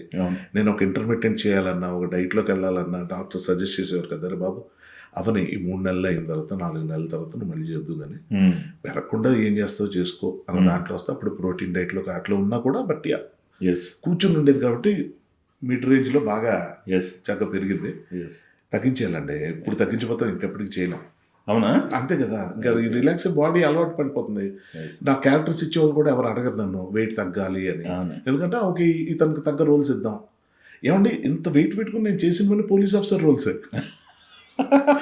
దేనికైతే ఫిట్నెస్ ఉండాలి, పోలీస్ అంటే ఫిట్గా ఉండాలి కదా, అలా ఉండకుండా నేను ఇలా ఉంటే నాకు అన్ని అవే వస్తున్నాయి. మీరు చూడండి గత ఒక 20 సినిమాలు 30 సినిమాల్లో, ఇంకా మనం చెప్పిన గాడ్ ఫాదర్ కానివ్వండి, సరిపోదు శనివారం, మీరు ఏదైనా మధ్యలో వచ్చిన చాలా సినిమాలు తీసుకోండి అన్ని పోలీస్ ఆఫీసర్. అంటే ఏం చెప్పడానికి వస్తున్నానంటే ఒక స్టేజ్లో పీపుల్ యాక్సెప్ట్ చేసేస్తారు. ఫస్ట్లో కంప్లైంట్ ఇస్తారు ఎవరినైనా మీరు చూడండి, ఈడ్ హీరో ఏంట్రా, ఈడ్ యాక్టర్ ఏంట్రా అని కొంతమంది అంటారు. తర్వాత వాళ్ళకి ఫ్యాన్స్ అయిపోతారు, అలవాటు అయిపోయింది. నేను అలా అలవాటు అవ్వకముందే జనం తిడుతున్న ఈ టైంలో మారేనా నాకే మంచిది. జనం అలవాటు అయిపోయారంటే నాకు చెప్పేవాడు ఎవరు ఉండరు. సో ఒక థాట్ వచ్చింది కాబట్టి లేదు థ్యాంక్ యూ స్టార్ట్ చేశాను. మీ కెరీర్ చూసుకుంటే దాదాపు సినిమాలకు సంబంధించి చూసుకుంటే 25 years పైన అయింది కదా. 28 years కెరీర్ తర్వాత సినిమా లైఫ్ తర్వాత ఏమనిపిస్తుంది సార్? మీ ఒక్కసారి వెనక్కి దిగి చూసుకుంటే అచీవ్డ్ అనిపిస్తుందా, లేకపోతే ఏదైనా అసంతృప్తి? అంటే చెప్తానండి, అచీవ్డ్ అని 27 years పట్టలేదు సార్ నాకు. 27 hours పట్టింది ఫీల్ అవడానికి. ఎర్ర బస్ దిగిన ఫస్ట్ ఆపర్చునిటీ ఎప్పుడు దొరికిందో, అంటే నాట్ లిటరల్లీ అదే రోజు దొరికిందని చెప్పట్లేదు, ఒక 1 year ఒక 7-8 months మ్యూజిక్ ఫీల్డ్లో ట్రై చేశాను మా ఫ్రెండ్తో వచ్చి. అది వర్కౌట్ అవ్వాలి. వెనక్కి మళ్ళీ వైజాగ్ వెళ్ళిపోయాను. వైజాగ్లో దస్పల్ల హోటల్లో జాబ్ చేసేవాడిని ఫ్రంట్ ఆఫీస్లో. కాలేజ్ చదువుకుంటూ మధ్యాహ్నం కాలేజ్, అదే మార్నింగ్ కాలేజ్ ఉండేది, మధ్యాహ్నం అక్కడి నుంచి ఇక్కడికి వచ్చేసి యూనిఫామ్ వేసేసుకొని దస్పల్ల హోటల్లో reception, front office, airport pickup, రకరకాల డ్యూటీలు ఉండేవి. ఆ హోటల్ అంటే ఇష్టం నాకు ముందు నుంచి కూడా. ఏదో హోటల్ మేనేజ్మెంట్ చేద్దాం, ఇప్పుడే హోటల్ పెట్టుకుందాం, చిన్న రెస్టారెంట్, అమృతం, అర్థమైంది, అది అక్కడి నుంచి ఉంది. ఓకే. సో అలాగా ఏదో చేద్దాం, ఉద్యోగం మీద ఇంట్రెస్ట్ లేదు. సో అక్కడి నుంచి వచ్చిన తర్వాత నేను ఎప్పుడైతే యాక్టర్గా, అంటే సారీ చెప్తున్నాను కదా, ఒకసారి వెనక్కి వెళ్ళిపోయి మళ్ళీ ఇటు వచ్చా. ఇటు రావడానికి కారణం ఏంటంటే మ్యూజిక్ కాదండి, ఏ మ్యూజిక్ ఫ్రెండ్తో వెళ్ళానో అతను వెనక్కి వెళ్ళిపోయాడు, ప్రాజెక్ట్ ఫెయిల్ అయ్యి నేను వెళ్ళిపోవాల్సి వచ్చింది. తర్వాత నాకు యాక్టింగ్ ఆఫర్ వచ్చింది. ఆ స్టూడియోలో నేను మ్యూజిక్ కోసం వెళ్తున్నప్పుడు చూసిన రైటర్ సౌదీ గారు, అలా కొంతమంది ఉన్నారు. యాక్టర్గా బాగుంటాడు కదా ఈ అబ్బాయి ఏంటి అని అలాగేదో అనుకుని, అప్పుడు కొత్త యాక్టర్స్ కావాల్సి వచ్చిన పరిస్థితుల్లో రుద్రాగాల సీరియల్ స్టార్ట్ అవుతున్నప్పుడు నన్ను అనుకుని ఫోన్ చేశారు. మా ఫ్రెండ్కి నా ఫోన్ కూడా లేదు, చేస్తే ఆ విధంగా తెలిసిందే. మళ్ళీ వచ్చాను, ఒక 15 రోజులు చూద్దాం ఏమవుతుందో, యాక్టింగ్ ఏంటి నాకేం అర్థం, నాకు మళ్ళీ హైదరాబాద్ వెళ్ళిపోవాలి. నా వైజాగ్లో ఉంటే ఇంకా అక్కడే జాబ్ చేసుకుంటా అలా ఉంటుంది. హోటల్ పెట్టుకున్నంత బడ్జెట్లో అంత బ్యాక్గ్రౌండ్ కూడా లేదు. మళ్ళీ ఏదో జాబ్లో సెటిల్ అయిపోవాలి, ఒక 9 to 5 జాబు, ఏంటిది జీవితం అలా అయిపోతుంది, ఏదో వద్దనుకో వచ్చాను. మళ్ళీ ఈ హైదరాబాద్ వచ్చిన తర్వాత ఒక 1 month ఉన్నాను. ఆ 1 monthలో నాకు ఆపర్చునిటీ వచ్చింది రుద్రాగాల్లో. అంటే వచ్చిన రోజున వెళ్ళిపోయాను, ఆ పిలుపుతోనే వచ్చాను ఇక్కడికి. వస్తే అక్కడ ఒక 15 days తర్వాత నీకు షూటింగ్ ఉంటుందమ్మా, నీకు రోల్ వేస్తాను, చేస్తావు కదా అంటే అన్నా. అయిపోయింది, షూటింగ్ వెళ్ళానండి. ఆ రోజు నుంచి వెనక్కి చూసుకోలేదు. So I have achieved something అంటే ఆ రోజు అనిపించింది నాకు. Very good. ఏ బ్యాక్గ్రౌండ్ లేదు, అసలు ప్లానే లేదు సార్. బ్యాక్గ్రౌండ్ 10 సార్లు అనుకోవడం ఎందుకు, నాకన్నా బ్యాక్గ్రౌండ్ లేని వాళ్ళు చాలా మంది మెగాస్టార్ అయిపోయాడు ఆయన ఈ బ్యాక్గ్రౌండ్. సో నేనేం పెద్ద ఇది కాదు కానీ, బట్ నాకు అంత అంబిషన్ లేదు. అదే చెప్తున్నాను కదా, ఏదో చేసేయాలి, ఓడబడి చేయాలి, పెద్ద స్టార్ని అయిపోవాలి. అది చిరంజీవి గారి లైఫ్ చూస్తే అనిపిస్తుంది, ఓ ఇలా కూడా ఆలోచించవచ్చు. నాకు తెలియదు ఆలోచనే, నాకు అంత లేదండి. నాకేంటంటే సినిమా కాకుండా, నా వృత్తి కాకుండా నాకు చాలా యాంబిషన్స్ ఉన్నాయి, చాలా ఇంట్రెస్ట్లు ఉన్నాయి. Good bad ugly what ever you call, అవన్నీ ఉండాలి లైఫ్లో. నాకు కావాల్సిన తినాలి, కావాల్సిందే తిరగాలి, కావాల్సిన పని చేసుకోవాలి, నేను జాగ్రత్తగా లేదు ఇలా తింటే అలా అయిపోతాం, అలా అంత డిప్రైవ్ అయ్యి ఉండకూడదు కొన్ని కంఫర్ట్స్కి, కొన్ని లగ్జరీస్కి. నా పరిధిలో అవన్నీ చేసుకోవాలన్నది ఇది. సో అలాగే నేను వచ్చి నాకు ఫస్ట్ రుద్రాగాల దగ్గర కెమెరా ముందు నిల్చున్న తర్వాత ఇంక వెనక్కి తిరిగి చూడలేదు. అలాగ వెళ్తూనే ఉంది బండి. అది పెద్ద హిట్ కదా రుద్రాగాల స్టార్టింగ్. అక్కడి నుంచే ఇంకా అసలు అక్కడి నుంచి నాకేంటంటే రైటర్గా ఛాన్స్ వచ్చేసింది, డైరెక్టర్గా ఛాన్స్ వచ్చింది, మ్యూజిక్ డైరెక్షన్ కూడా చేశాను, బ్యాక్గ్రౌండ్ స్కోర్ అది కస్తూరి క్యాట్. సో అలాగా చిన్న వచ్చాయి. అంటే మ్యూజిక్ సైడ్, యాక్టింగ్ సైడ్ తిరగలేదు. అలా ఒకదాని తర్వాత ఒకటి ప్రతిదీ డిఫరెంట్ క్యారెక్టర్. రుద్రాగాలు ఎంత పర్ఫార్మెన్స్ ఓరియంటెడ్ ఉంటుందో, నెక్స్ట్ కస్తూరి, అది నాకు ఈ రోజుకి దానికి ఒక ప్రత్యేకమైన ఫాలోయింగ్, ఫ్యాన్స్ ఉన్నారు ఆ సీరియల్కి. ఎస్. అందులో లీడ్ రోల్ చేశా. ఆ తర్వాత శాంతినివాసం, ఇంకా most wildest creation of Rajamouli, ఇది నా క్యారెక్టర్. అది సూపర్ డూపర్ సక్సెస్ అయింది. దానికోసం గుడ్డు గీయించుకొని అదేదో అభయ్ సినిమాలో కమల్ హాసన్ లాగా అదేమో రావడానికి లేట్ అవుతుంది. 6 years 7 years పోస్టర్ ఉండేది. మనం గుండు గీయించుకొని ఆయన కట్ బన్నీ వేసుకుని ఏదో కొంచెం ఆయన పిచ్చి పనులు తెలియక, అంటే కానీ వర్కౌట్ అయినాయి కదా. వర్కౌట్ అయింది. కాకపోతే ఏంటంటే అమాయకంగా ఉన్నప్పుడు వర్కౌట్ అవుతాయి సార్. క్యాల్కులేట్ చేసుకుంటే ఆయన ఎక్కడ మనం ఇక్కడ చిచ్చి అలాంటివి చేయకూడదు, ఇవన్నీ వస్తాయి. ఏంటంటే మనం కమల్ హాసన్ లా చేసేద్దాం ఏంటో. ఇంకా అక్కడి నుంచి వచ్చి అలాగే రకరకాల వర్కౌట్ అయిపోయి ఇంకా రాజమౌళి గారు చాలా ఇష్టమైన క్యారెక్టర్ అతను రాయించుకున్న అంత బాగా జరిగింది. సో అక్కడి నుంచి నాకు అంటే అచీవ్మెంట్ అన్నది ఆ ఫస్ట్ డే వచ్చింది చూడండి. అక్కడి నుంచి ఏ రోజు మళ్ళీ ఆ ఫీలింగ్ కానీ ఆ థాట్ కానీ నేను ఎక్కడి దాకా వచ్చాను, ఎంత అచీవ్ చేశాను, నాకేముంది, అది లేదు సార్. ఎవరెవరు అంటుంటారు 27 ఏళ్ళు ఉన్నావా నువ్వు ఇండస్ట్రీలో అని. నాకేంటి అప్పుడు అయిపోయిందా టైము, ఏమన్నా మనం బయటకు వెళ్ళిపోవాల్సిన పరిస్థితి వస్తుంది, ఈ డౌట్లు కూడా వస్తాయి. ఎందుకంటే నాకేం బ్యాకప్ ప్లాన్ లేదు, నేను నిలబెట్టేసి దాచుకుంది ఏం లేదండి. ఫైనాన్షియల్గా చెప్తాను, ఇది బయటకు వెళ్తే ఏదో చేయడానికి ఏదో ఉంటుంది కదా, రోజు ఏదో గవర్నమెంట్ జాబ్లోకి వెళ్ళిపోతున్నా, రోజు వచ్చినట్టు ఖర్చు పెట్టేస్తున్నా. ఇప్పుడు ఎవరెవరు అంటుంటే అమ్మో మనం ఏం డబ్బులు దాచుకోలేదు కదా అన్నది ఒకటి. ఈ టైంలో మనకి ఒక కోర్టు సినిమా రావటం, ఇంకా ఈ మన శంకర్ వరప్రసాద్ గారు పడిందా, ఓకే ఇక్కడి నుంచి కొత్త ఇన్నింగ్ స్టార్ట్ చేద్దాం, కాస్త సేవింగ్స్ చేసుకుందాం, ఇదేదో అందరూ ఆశ్చర్యపోతున్నారు 2 రోజులు ఉండకూడదు కదా అన్నట్టు. మనకి ఎప్పుడు ఫేడ్ అవుట్ అయ్యే రోజు వచ్చేస్తుంది త్వరలో, ఈలోపు ఏం జాగ్రత్త పడాలని పడదాం, వాట్ ఎవర్ ఇది జర్నీ. నిజంగా మీరు చెప్పేది నిజమేనా? ఏం దాచుకోలేదా? అంటే అలా కాదండి, అంటే మిగిలిన ఫ్రెండ్స్తో వాళ్ళతో పోల్చుకుంటే నాకేంటంటే బేసిక్గా అంటే ఇల్లు కట్టి ప్రాపర్టీస్ అది నాకు లేదండి. ఎందుకంటే నేను ఫ్యామిలీ లైఫ్ వద్దనుకుంది. అందుకు ఓ రెస్పాన్సిబిలిటీ వస్తే మనకు నచ్చని పనులు కూడా చేయాల్సి వస్తుంది. ఈఎంఐలు కట్టాలి, ఫీజులు, కాలేజీలు, డొనేషన్లు, పిల్లల గురించి చెప్తున్నా, కట్నాలు, వాళ్ళ ఈ సెటిల్మెంట్లు, కార్లు, బంగ్లాలు, ఒకటి కాదు అలా ఒక్కొక్కటి వస్తూ ఉంటాయి. సో అవేం ఉండకూడదు, నాకు హ్యాండ్ టు మౌత్ వెళ్ళిపోతే చాలు అన్న దాంట్లో ఉన్నాను. కానీ ఒకరోజు వర్క్ ఆగిపోయిన తర్వాత ఏంటి మన పరిస్థితి అని ఆలోచించేటప్పుడు మాత్రం నేను చేసిన కొన్ని స్టూపిడ్ థింగ్స్ ఉన్నాయి. సో నేనేం చేశానంటే వచ్చిన డబ్బుల్ని కొన్నిట్లో ఇన్వెస్ట్ చేశాను. ఓకే ఒక సినిమా తీయటం కానీ ఇంకోటి కానీ. సో అక్కడ దెబ్బతినేసాను. సో అది నేను తప్పు అంటే నా ఫీల్డ్లోనే నేను ఒక ఇన్వెస్ట్మెంట్ చేశాను అనుకుంటున్నాను, కానీ అది నిజంగా ఐ రిగ్రెట్, అది కొంచెం కేర్ తీసుకోవాల్సింది అని. కానీ ఒకటి హ్యావింగ్ సెడ్ దట్ నాకేంటంటే ఇంకా ఆపర్చునిటీ ఉంది. అంటే ఇప్పుడు నేను కళ్ళు తెరుచుకున్నాను కాబట్టి ఇక్కడి నుంచి నేను సేవ్ చేసుకున్నాను. అంటే ఏంటంటే ఏం చెప్పడానికి వస్తున్నాను అంటే సార్, అంటే ఇంత డబ్బులు ఉంటే మనం హ్యాపీగా ఉంటాం అనేది ఎక్కడా లేదు సార్. ఉన్న దాంట్లో హ్యాపీగా ఉంటాం అనేది ఏదైతే ఉందో అది అలవర్చుకోవాలి, అది నాకు ముందు నుంచి ఉంది. ఇంకా ట్రై చేస్తా దాన్ని, ఇంకా సింపుల్ లైఫ్ని లీడ్ చేయడానికి. హ్యాపీగా ఉంటాం ముఖ్యం సార్, రిచ్గా ఉంటాం కాదు, కంఫర్టబుల్గా ఉండాలి. కానీ దానికోసం మనం అంటే ఏమంటారు, మనం పెట్టే ఖర్చుల్లోని మన లగ్జరీ చాలా మటుకు చూపించుకోవడానికే ఎక్కువ ఉంటాయి. ఇప్పుడు షర్ట్ వేస్తే ఇది ఈ బ్రాండ్ అని చెప్పుకోవాలి, నాకు చూడడానికి బాగుంది, వేసుకోవడానికి బాగుంది అనుకుంటే చాలు. ఇలాగుంటే చాలా తక్కువ ఖర్చుతో వెళ్ళిపోతుందండి లైఫ్. నాకేంటంటే ఒక స్టేజ్కి వచ్చే సార్ ఒక మొక్కలే చెప్పను, ఇవన్నీ కాదు, కానీ ఇక్కడి నుంచి ఏం ప్లాన్ చేస్తాను అంటే, అరే ఇక్కడ దాకా వచ్చిన లైఫే ప్లానింగ్ లేకుండా ఇక్కడ దాకా వచ్చింది, ఇక్కడి నుంచి ఏదో అవుద్ది. ఇప్పుడు మహా నటులు చూస్తాం సార్, మనకు భయం వేస్తుంటుంది తలుచుకుంటే.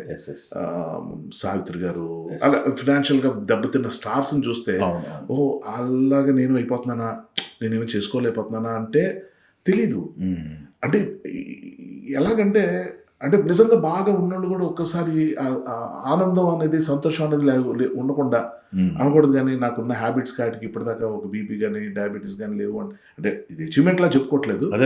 Somewhere things are happening in a different way. చూద్దాం, ఇన్ని లెసన్స్ తగిలాయి, కొంతమందికి డబ్బులు ఇచ్చేసి దొరికిపోయాను, కొన్ని గుడ్డిగా నేను కొన్నిట్లో దూకేశాను, ఇవన్నీ పిచ్చి పిచ్చి మేనేజ్మెంట్లు అంటే ఫైనాన్షియల్ డిసిప్లిన్ లేకుండా చేసిన వాటిలో ఇప్పుడు నాకు కళ్ళు తెచ్చుకుని ఇప్పుడు మంచి మంచి సినిమాలు వచ్చే ఈ టైంలో నా జస్ట్ 1 year చాలు సార్ కరెక్ట్గా ఇదే దీంట్లో. అంటే the rest of my life ఇంకొక 50 ఏళ్ళు బతుకుతానన్నా కూడా I can be secured enough. Very good. This is something what I'm trying to focus. ఓపెన్గా చెప్తున్నాను. ఎంత బాగుంటారు సార్? ఒక 10-12 కోట్ల 15 అలాగే అంత కథలేండి. నా సంపాదనే చాలా తక్కువ. అంటే నేను చేసేది మీరు నోటీస్ చేస్తే చాలా క్వాలిటీ ప్రోడక్ట్స్, అంటే చాలా లిమిటెడ్ ఫిల్మ్సే ఉంటాయండి. అవును, 2020 నుంచి ఎక్కువ ఉన్నాయి నెంబర్ ఆఫ్ ఫిల్మ్స్ సంవత్సరానికి. అంతే 18 నుంచి లిటిల్ మోర్ ప్రిసైజ్. అంతకు ముందంతా కొంచెం గుండె జరగాలంత మనం స్క్రిప్ట్లు రాసిన తర్వాత డైరెక్షన్ మీద పడ్డాను. అవును, ఒక 3 ఏళ్ళు ఒక సినిమాకి పని చేస్తే అదేమో రిలీజ్ అవ్వకుండా ఆగిపోయింది. దాన్ని బయటికి తీసుకొచ్చే ప్రయత్నం ఇప్పుడు చేస్తున్నా. One of the best scripts from my side. నా వర్క్ నచ్చిన ఎవరికైనా ఆ సినిమా పిచ్చి పిచ్చిగా నచ్చుద్ది. కానీ ఆ సినిమా కొన్ని కొన్ని అడ్డు ఉండేవి, అడ్లన్నీ తొలగిపోయి. సో ఇప్పుడు నాకు అది నా చేతికి వస్తుంది. ఆ సినిమా వచ్చిన తర్వాత చూపించుకొని దాన్ని రిలీజ్ చేసి అదేమైనా బాగుంటే నెక్స్ట్ లీప్లోకి వెళ్ళటం, ఇవన్నీ ఒక ప్లాన్. సో నాకేంటంటే ఆ విధమైన ఇన్వెస్ట్మెంట్లో కొంత మిస్ అయిపోయాను. సో అదేనండి, అంటే నేను రిగ్రెట్ అవ్వడానికి ఏం లేదు. నేను చేసినవన్నీ మంచి పనులే. మధ్యలో కొన్ని స్టూపిడ్ పనులు చేశాను, ఉన్నమాట చెప్తున్నాను. అది నిజంగా అది ఎందుకు చేశాను నాకే తెలీదు. అది వేరే టాపిక్ ఎప్పుడైనా వచ్చినప్పుడు చెప్తాను. అంటే నేను అనేది స్టూపిడ్ పనులను మీరు అనుకుంటున్నారంటే నలుగురు ఉపయోగపడేది అలాంటి పనులు ఉపయోగపడేదనండి. ఎవరు చేయకుండా ఓవర్ ఈటింగ్, ఓవర్ టాకింగ్ ఇవన్నీ ఉంటాయి. ఓవర్ ఏమంటారు, టైం పాస్ చేయటం. ఏదేదో వెళ్ళిపోయి సాయంత్రం రోజు కాఫీ షాపులోనే, ఈవినింగ్ పబ్లోకి వెళ్ళి కూర్చొని టైం పాస్ చేసేసి అలాగ అంటే టైంని మిస్ హ్యాండిల్ చేయటం అన్నది ఏదైతే ఉందో అది ఎంత ఎక్స్పెన్సివ్ అవుతుంది అన్నది ఎవరు ఎన్ని భాషల్లో ఎంత బాగా చెప్పినా విక్టిమ్స్ ఎప్పుడు ఆ రూట్లోనే వెళ్తారు. దీపం చుట్టూ తిరిగే పురుగులు ఉంటాయి, రెక్క పురుగులు. అవి వెచ్చదనం కోసం తిరుగుతున్నాయి అనుకుంటాయి, తెలియకుండా ఆ వెచ్చదనం పెంచుకుంటూ దగ్గరికి వెళ్ళి అగ్గిలో పడి బూడిదైపోతాయి. ఇది మనకి నాప్పుడు చెప్పిన వాళ్ళు ఉన్నారు, అప్పుడు ఎక్కల. కానీ ఇది ఎఫెక్టివ్గా చెప్పి కనీసం కొంతమంది అయినా నేను మార్చగలిగితే, నాకు అలా చెప్పిన వాళ్ళు ఎవరు లేరు కదా, చెప్పినా నాకు అర్థమయ్యేలా చెప్పిన వాళ్ళు ఎవరు లేరు అన్నది ఒకటి ఉంది. ఇది మాత్రం నేనేమంటానంటే వర్స్ట్ సినారియోని ఒకడెవడైనా సిగరెట్ స్మోకర్ ఉన్నాడు, వాడు ఒక గంట 2 గంటలు లేకపోతే 10 రోజుల్లో కూర్చొని ఒకటే అనుకోవాలి, ఒక 10 ఏళ్ళ తర్వాత క్యాన్సర్ వచ్చింది అయితే ఏంటి అలా అనుకోవాలి. అనుకున్నప్పుడు ఆ క్యాన్సర్ అన్న థాట్ వీడిని సిగరెట్ మానిపించేలా చేస్తుంది అని అనుకుంటున్నాను. అంటే అట్లీస్ట్ మనం ఏదో ఒక రూట్ ఫైండ్ అవుట్ చేసి బయటికి రావాలి సార్, లేకపోతే లేదు. ఎందుకంటే ఏ సంసారం ఫ్యామిలీ వద్దనుకుని నేను కొంచెం కేర్ ఫ్రీగా హ్యాపీగా వెళ్ళిపోతున్నాను, అది నాకు ఏమైపోయిందంటే ఓవర్ లగ్జరీ అయిపోయింది. ఏమంటారు ఇన్కమ్, దాన్ని ఏం చేసుకోవద్దు. మామూలుగా ఇవన్నీ ఉంటే అన్నిటికీ వాటికి ఖర్చు పెట్టేవాడు. But no I'm not regretting that, ఎందుకంటే ఇదే బెటర్. అవునా, సోలో లైఫ్ సార్, హ్యాపీ. ఇప్పుడు ఇలా ఉంది, మా మదర్తో నేను ఉంటాను, జస్ట్ శంకరవర ప్రసాద్ టైప్లోనే మా మదర్ నేను ఇంట్లో కూర్చొని టీవీ సీరియల్స్ చూసుకోవడం, టైంపాస్ చేసుకోవటం, రోజుకు గంట సేపు కబుర్లు చెప్పుకోవటం, పాటలు పాడుకోవటం, మా గొడవ మాది. నేను ఆవిడ అలా చూసుకోగలిగి అలా ఉండగలుగుతున్నాను, వేరే ట్యాగ్స్ లేకుండా, వేరే బర్డెన్స్ లేకుండా ఉన్నానంటే నిజంగా నాకు వైఫ్ పిల్లలు ఉంటే ఆవిడతో అలా స్పెండ్ చేయగలిగేవాడినా? I'm not sure. ఎంత కాదన్నా డైవర్ట్ అయిపోతాయి. బట్ ఇప్పుడు అలా లేదు. చిన్నప్పుడు నేను స్కూల్కి వెళ్తున్నప్పుడు, బయటికి వెళ్తున్నప్పుడు మా అమ్మగారు ఎలాంటి జాగ్రత్తలు చెప్పేవారు ఇప్పటికీ అదే చెప్తారు. షూటింగ్కి వెళ్తున్నాను అనేటప్పటికి జాగ్రత్తనన్నా, అవి ఇవి తినొద్దు, జాగ్రత్త, ఇవే వస్తాయి. అలాగే చూసి వినేవాళ్ళు ఏమనుకుంటారని చిన్న టెన్షన్ తప్ప, బట్ స్టిల్ ఆ బాయ్ చెప్పుకోవడం, మా నా ఏజ్ గ్రూప్లో ఎవరు అలా చేయటం నేను చూడను. But we still are like that. Okay, ఆవిడ నాకు మా చిన్న పిల్లడిగా ఉన్నప్పుడు మా మదర్ నాకు ఎలా కనిపించారు, ఇప్పటికీ అలాగే ఉంటున్నారు. ఆవిడ ఏజ్ ఇప్పుడు 75. నేను ఒక 5 years ఉన్నప్పుడు ఎలా ఉన్నాను, 50కి వచ్చినాక కూడా అలాగే ఉన్నాను ఆవిడ దృష్టిలో. So this is one beautiful journey. పక్కన పెట్టలేదు. ఈ ఫ్యామిలీ లైఫ్లోకి వచ్చి ఈ బర్డెన్స్ అన్ని పెట్టుకోవటం అవన్నీ, అంటే ఫర్ ఎగ్జాంపుల్ ఒక పిల్లల ఎడ్యుకేషన్ కోసం కొన్ని కోట్లు ఖర్చు పెడుతున్న వాళ్ళు చూస్తున్నా, పెళ్ళిళ్ళ కోసం కొన్ని కోట్లు ఖర్చు పెడుతున్న వాళ్ళు చూస్తున్నా, అవన్నీ మిస్ఫైర్ అవుతున్నాయి, ఫెయిల్ అవుతున్నాయి, రకరకాల, అంటే నెగిటివ్ ఆలోచిస్తే ఎండ్ ఆఫ్ ది డే మనం అంతా ఖర్చు పెట్టి ఎందులోనో ఇన్వెస్ట్ చేసి అది ఏదేదో అవుతూ వాళ్ళకేదో అవుతూ టెన్షన్తో ఉన్న దానికి నేను ఎక్కడో సినిమా తీసో, ఒక గ్యాంబ్లింగ్ చేసో, ఏది చేసినా ఏదైనా ఒకటే ఎఫెక్ట్. కానీ నాకున్న అదృష్టం ఏంటంటే ఆ లైఫ్లో నేను అలర్ట్ అయినా మళ్ళీ ఆ కమిట్మెంట్స్, ఆ ట్యాగ్స్ అలాగే ఉంటాయి. ఇప్పుడు అలా లేవు. నాకున్న రెస్పాన్సిబిలిటీ మా మదర్ కాకుండా నేను ఒక్కడిని ప్రపంచంలో, అంటే చెప్తున్నాను, నా చెల్లికి వాళ్ళకి నా హెల్ప్ అవసరం లేదు. సో నా లైఫ్ నేను కంటెంటెడ్గా సోలోగా బతకడానికి నేను చేయాల్సింది ఏంటి, నా ఒక సో కాల్డ్ వర్క్ అయిపోయి మనకి అంటే వర్క్ లేని టైంలో మనం ఎలాగ లైఫ్ని లీడ్ చేయాలని దాని పెద్ద ప్లానింగ్ అవసరం లేదు. ఓకే, ఇట్స్ ఆల్మోస్ట్ లైక్ చాలా ఈజీగా వెళ్ళిపోతుందని అనుకుంటున్నాను, అంటే హెల్త్ ఇష్యూస్ కాకుండా. అది సూపర్. ఇందాక మీరు చెప్పారు ఒక దుర్వ్యసనాలు అని చెప్పేసి, అది చెప్తున్నప్పుడు నాకు ఫ్లాష్ లాగా ఈరోజు జరిగింది ఒకటి గుర్తొచ్చింది. సంక్రాంతి ఫెస్టివల్కి వెళ్ళి ఒక 2 ఫ్రెండ్స్ సాఫ్ట్వేర్ కుర్రోళ్ళు ఎంజాయ్ చేద్దామని చెప్పేసి వెళ్ళిపోయి 19 బీర్లు తాగారని చెప్పేసి 19 బీర్లు తాగి చనిపోయారు. 19 బీర్లు చనిపోతారా? 19 బీర్లు తాగి డీహైడ్రేట్ అయిపోయి చనిపోయారట. ఎంజాయ్ చేద్దామని వెళ్ళిన వాళ్ళు అది మీటర్ ఏ పీక్లోకి వెళ్ళింది, ఎలా చనిపోయారు. అది చిన్న వయసు వాళ్ళ వయసు చూస్తే ఒకళ్ళు 27 సంవత్సరాలు, ఒకళ్ళు 35 సంవత్సరాలు అంట. బెంగళూరులో సాఫ్ట్వేర్ ఒకళ్ళు, చెన్నైలో సాఫ్ట్వేర్ ఒకళ్ళు. టిఎన్ఆర్ గారితో ఒక ఇంటర్వ్యూ చేశాను సార్ నేను. అది బాగా ఫేమస్. అందులో డీహైడ్రేషన్ వల్ల నేను ఎంత నరకం చూసానో ఒక ఎపిసోడ్ చెప్పాను. అందరికీ తెలియాలి. Okay okay. నాకు దాదాపు తక్కువ చేసి చెప్తా 150 మంది రకరకాల ఊళ్ళ నుంచి ఎక్కడొక్కడ మాల్లోనో సినిమా హాల్లో కనిపించిన వాళ్ళు, సార్ మీరు చెప్పిన తర్వాత నా లైఫ్ ఇంత బాగుంది అంటే, కేవలం రోజుకి నువ్వు సరిపడా మంచినీళ్ళు తాగకపోతే వచ్చే ప్రమాదాలు ప్రాణాంతకంగా ఉంటాయనే విషయం మనకు ఎవ్వరు ఎక్కడ చెప్పరండి. ఫైబర్ ఫుడ్ తినాలి, వాటర్ ఎక్కువ తాగాలి. ఈ రెండు మీరు ఏమి చేయండి, ఈ రెండు కంపల్సరీ. ఇది ఎవరు చెప్పరు. నేను ఆల్మోస్ట్ 7-8 ఇయర్స్ నరకం చూస్తాను సార్. అంటే కేవలం వాటర్ ఇంటేక్ తక్కువ అవడం వల్ల. జిమ్కి వెళ్తే 90 మినిట్స్ చేసేవాడిని సార్. కార్డియో ఎలిప్టికల్ అంటారు కదా. నాగబాబు గారు ఒకసారి చూసి, ఏంటి ఏమైనా ఒలింపిక్స్కి వెళ్తున్నావు, ఏంటి అంత చేస్తున్నావు అని అడిగారు. అంటే నేనేంటి ఆ దగ్గరికి వస్తుంటే పొగుడుతాను, ఇంకా ఫాస్ట్ ఫాస్ట్ ఫాస్ట్ ఫాస్ట్ చూసా. Reading 700 calories. ఏంటి అసలు రోజు చూస్తున్నావు, ఎందుకని చేసేస్తున్నావు సార్? మనం ఫిట్గా ఉండాలి, ఏడ్చినట్టుంది, కొంచెం వెయిట్ ట్రైనింగ్ కూడా చెయ్యి, కార్డియో అంత చేయకూడదు, 20 మినిట్స్ చాలా ఎక్కువ, 1.5 hours చేస్తున్నావు ఏంటి అంటే తొందరగా తగ్గిపోవాలి. అలా తగ్గరాయా, ఎవరు చెప్పాను, కొంచెం ఆయన చెప్పాల్సిందని చెప్పి దిగు నువ్వు అంటే, ఇంకా ఆయన కూడా ఆ వెయిట్ నుంచి ఈ వెయిట్కి వచ్చాక సరే ఏదో చెప్తున్నారు కొంచెం మేనండి. అంటే ఎందుకు చెప్తున్నా అంటే, ఇది ఆ పర్టికులర్ ఫేజ్లో 1.5 hours కార్డియో అంటే ఎంత వాటర్ తాగాలి ఆలోచించాలి. మామూలుగా అయితే 4 liters తాగాలి రోజు. ఇంకొక మినిమం 2 liters కలుపుకోవాలి కదా. నేను మార్నింగ్ 4 liters, ఈ 2 liters 6 liters అనుకుంటే నేను 2 litersతో బతికేవాడిని. దాహం వేసేది కాదు, ఇప్పుడు అప్పుడు తాగడం, గుర్తొచ్చినప్పుడు తీసుకోవటం. అది కొట్టిందండి. ఆల్మోస్ట్ ఒకరోజు చెస్ట్లో పెయిన్ వచ్చేసి ఇంకా కార్డియాక్ అంటే మనకు తెలియదు, హార్ట్ అటాక్ ఏదో అనుకున్న హాస్పిటల్ వెళ్ళిపోవడం, యాంజియోగ్రామ్ కూడా చేసేసి ఆ తర్వాత ఏం లేదని పంపించారేమో. కానీ ఒక్కసారి ఆ ప్లేస్లో ఉండి ఆలోచించండి. మనకి యాంజియోగ్రామ్ అయిందంటే ఏదో అయిపోయింది అన్నది వస్తుంది కదా. That actually haunted and tortured me for next 4-5 years. అప్పుడు నేను అనుకున్నాను, లేదు ఈ సమస్య గురించి నేను చెప్పాలి సార్. డాక్టర్ కన్నా పేషెంట్ చెప్పేది ఎఫెక్టివ్గా ఉంటుంది సార్. ఎంతమందికి అది హెల్ప్ అయిందో నాకు తెలుసు. సో ఈ కింద కమెంట్స్లో కూడా కొంతమంది ఉంటారు, నేను ఎంత చేస్తే వాటర్ తాగావా, దాని మీద నువ్వు ఏదో చెప్తావని చూశాను అనేవాళ్ళు ఉన్నారు. అడిగి మసాలా కావాలి, నేనేదో నా లైఫ్ నుంచి ఒకరికి హెల్ప్ అవుతున్నాను, ఏదో చెప్తున్నాను, దాని తగ్గ జాగ్రత్తలు చెప్తున్నాను, ఎలా బయటపడ్డాను చెప్తున్నాను, వాళ్ళు హ్యాపీగా ఉన్నాను. మరి ఇంత ఏజ్ వచ్చిన తర్వాత, despite of all my bad habits what ever I have, ఇప్పటికీ నాకు ఏ హెల్త్ ఇష్యూ లేకుండా ఉంది అంటే దట్స్ అ డిఫరెంట్ థింగ్. అంటే అది అందరికాలం ఉంటుందని కాదు, బట్ ఇది బాగుండాలి సార్. ఇది కాన్ఫిడెంట్గా ఉన్నంతకాలం మనం బాగుంటామని అందరూ చెప్తూ ఉంటారు. మెంటల్ హెల్త్ నేను కొత్త విషయం చెప్పట్లా, పాజిటివ్ థింకింగ్ ఉండాలి. నెక్స్ట్ మీరు అన్నట్టు నాకు పేరు మెన్షన్ చేస్తాను సార్, తప్పేం లేదు, మంచి విషయం కాబట్టి. నితిన్తో కూర్చొని ఎప్పుడైనా వాళ్ళ ఫాదర్తో కూర్చొని నేను డ్రింక్ చేసేటప్పుడు వాళ్ళ ఆఫీస్లో ఒక మంచి పద్ధతి ఒకటి ఉంటుందండి. ఏంటంటే ఒక డ్రింక్ తాగిన తర్వాత కంపల్సరీ గ్లాస్లో వాటర్ వస్తుంది.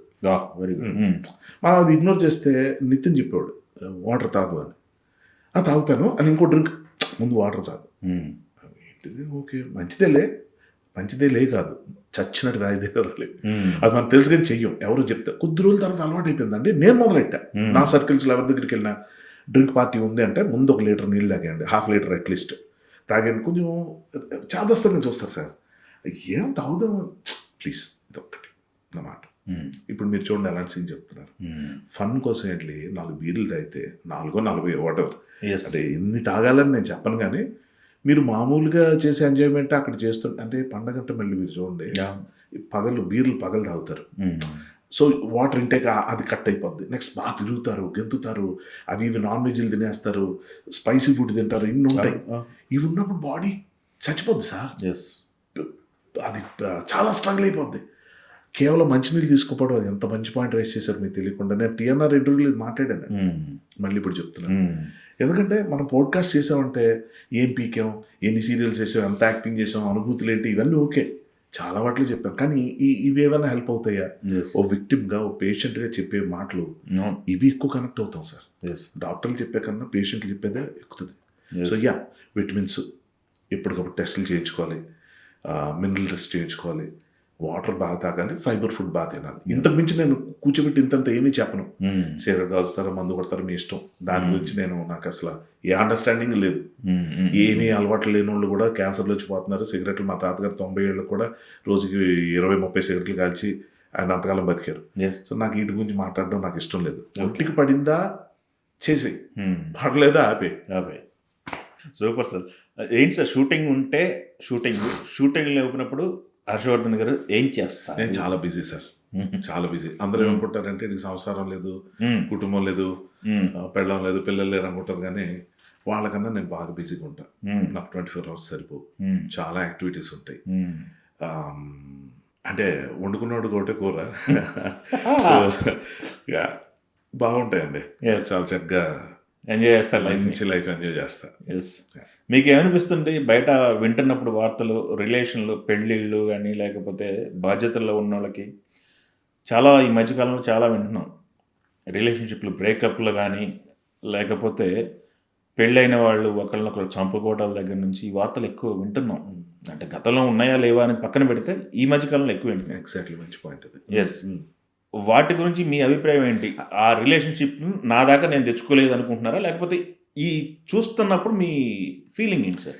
నాకు యాక్చువల్గా పెళ్లి మీద చాలా మంచి అభిప్రాయం. డ్రమ్ముల్లో ఉడకబెట్టేస్తున్నారని, చంపేస్తున్నారని, ఫోన్ ఎక్కువ మాట్లాడుతున్నామని వైఫ్ చెప్పిందని గొడవలతో మగుండి వేసిందని ఒక వార్త, లేకపోతే పెళ్ళాన్ని హింసించాడని ఒక వార్త, ఇవన్నీ వింటున్నప్పుడు అంటే ఇది చాలా నార్మల్ అంటే ఇన్ ద సెన్స్ ఖచ్చితంగా జరిగే మార్పులు ఇవన్నీ.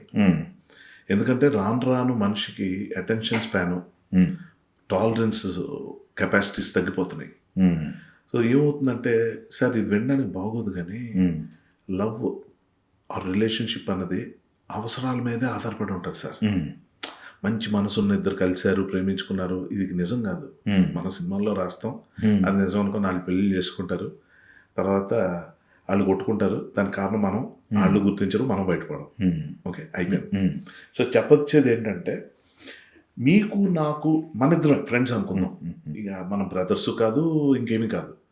మీరు నేను జస్ట్ ఒక సందర్భంలో కలిసాం. మీరు ఓ ప్రొడ్యూసర్, అంటే నేను మన ఫీల్డ్ కాబట్టి చెప్తున్నాను, లేకపోతే నేను ఒక డైరెక్టర్గా మీకు అవసరం పడవచ్చు, ఓ ప్రొడ్యూసర్గా మీరు నాకు అవసరం పడవచ్చు. అలాంటి ఒక అవసరం కలిస్తే మనం చాలా బ్రహ్మాండమైన ఫ్రెండ్స్ అయిపోవచ్చు. ఎందుకంటే కలిసి పనిచేసి ఒక ప్రాజెక్ట్ నిలబెట్టాలి, మనం జీవితం చూడాలి. ఆ జర్నీ ఒకటే నిజం. అవసరం లేని ఏ రిలేషన్షిప్ అయినా సరే నిలబడం. పెళ్ళిగా దాకా ఎందుకు, మొగుడు పెళ్ళం బద్దలు అవే మాట్లాడుకోవడం కూడా అనవసరం.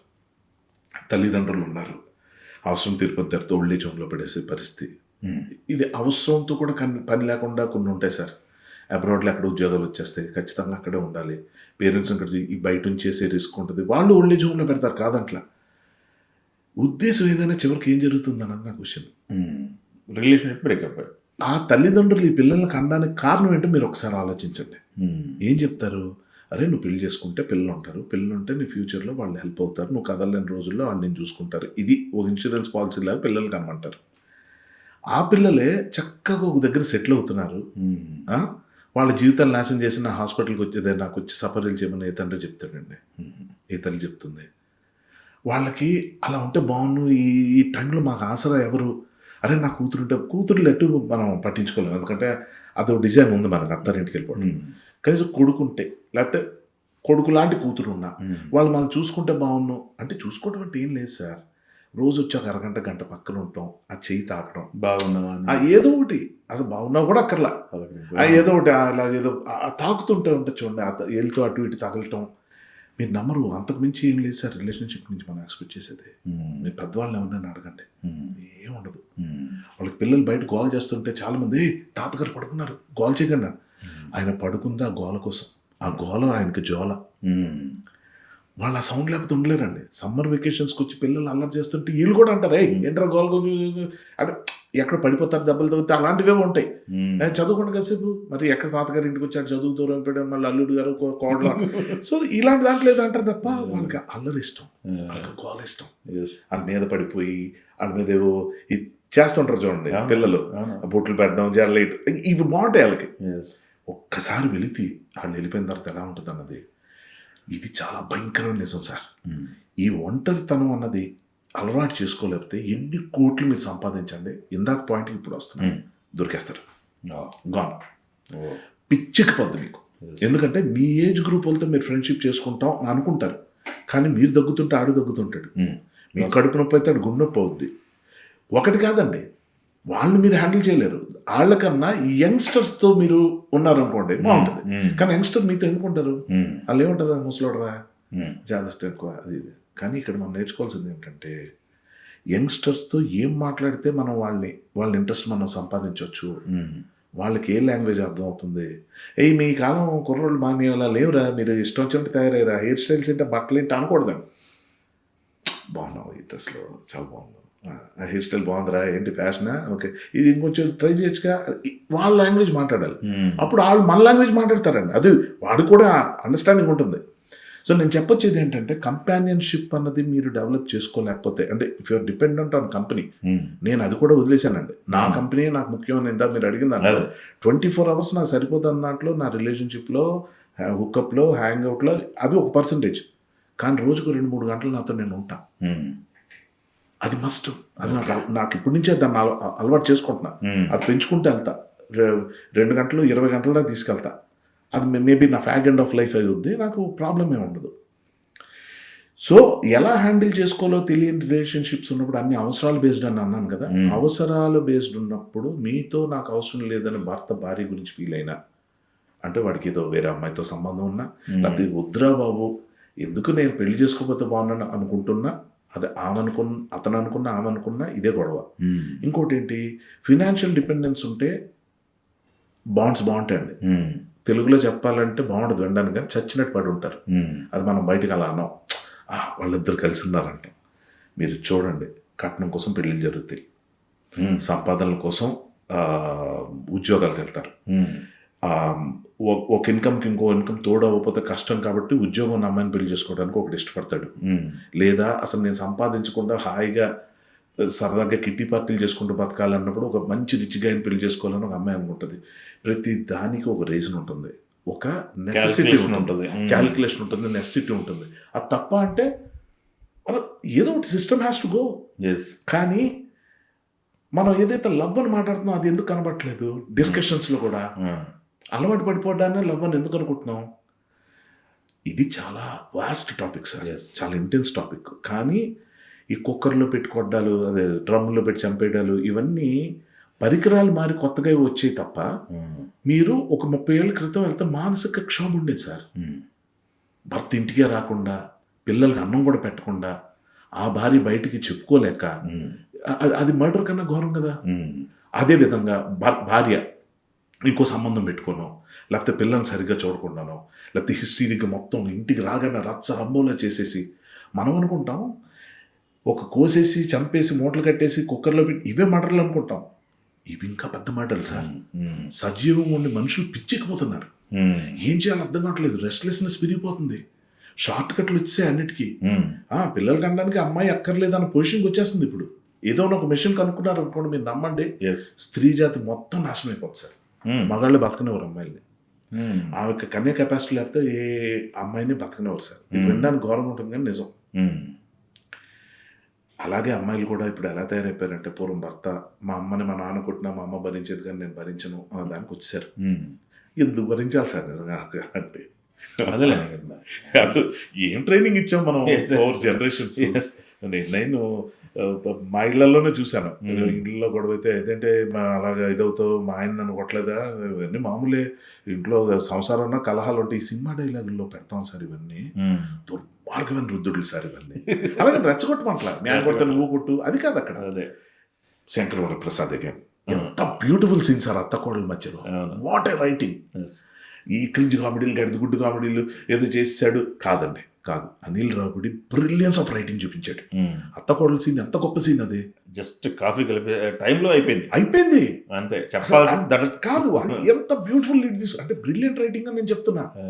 ఆ అమ్మాయి మదర్ వచ్చి కోడల్ని కలుస్తానంటే, కొడుకు విడిపోయారు కదా, వద్దమ్మా నువ్వు మళ్ళీ ఏమంటావు, ఉండరా అని చెప్పి వెళ్ళిపోతుంది. మీరు చూడండి ఆ పర్ఫార్మెన్స్ కూడా, కొడుకుని చూడకుండా ఉండరా ఇలాగ వెళ్తుందా, గుడ్డికి వెళ్ళడం అంటారు దాన్ని. వెళ్ళిన తర్వాత కూర్చొని అమ్మా ఎలా ఉన్నావు, ఆ కోడలు కూడా అలా చూస్తుంది, క్లాస్ పీకుతుందేమో అని. ఎలా ఉన్నావు మా, బాగున్నావు అమ్మా, చాలా బాగా మాట్లాడావు మా, మంచి అవార్డు వచ్చింది, ఆ డ్రెస్లో భలే ఉన్నావు తల్లి, చాలా బాగున్నావు, ఇగో నీకు గోంగూర పచ్చడి ఇష్టం కదా, నా చేతి తీసుకొచ్చాను, వస్తానమ్మా.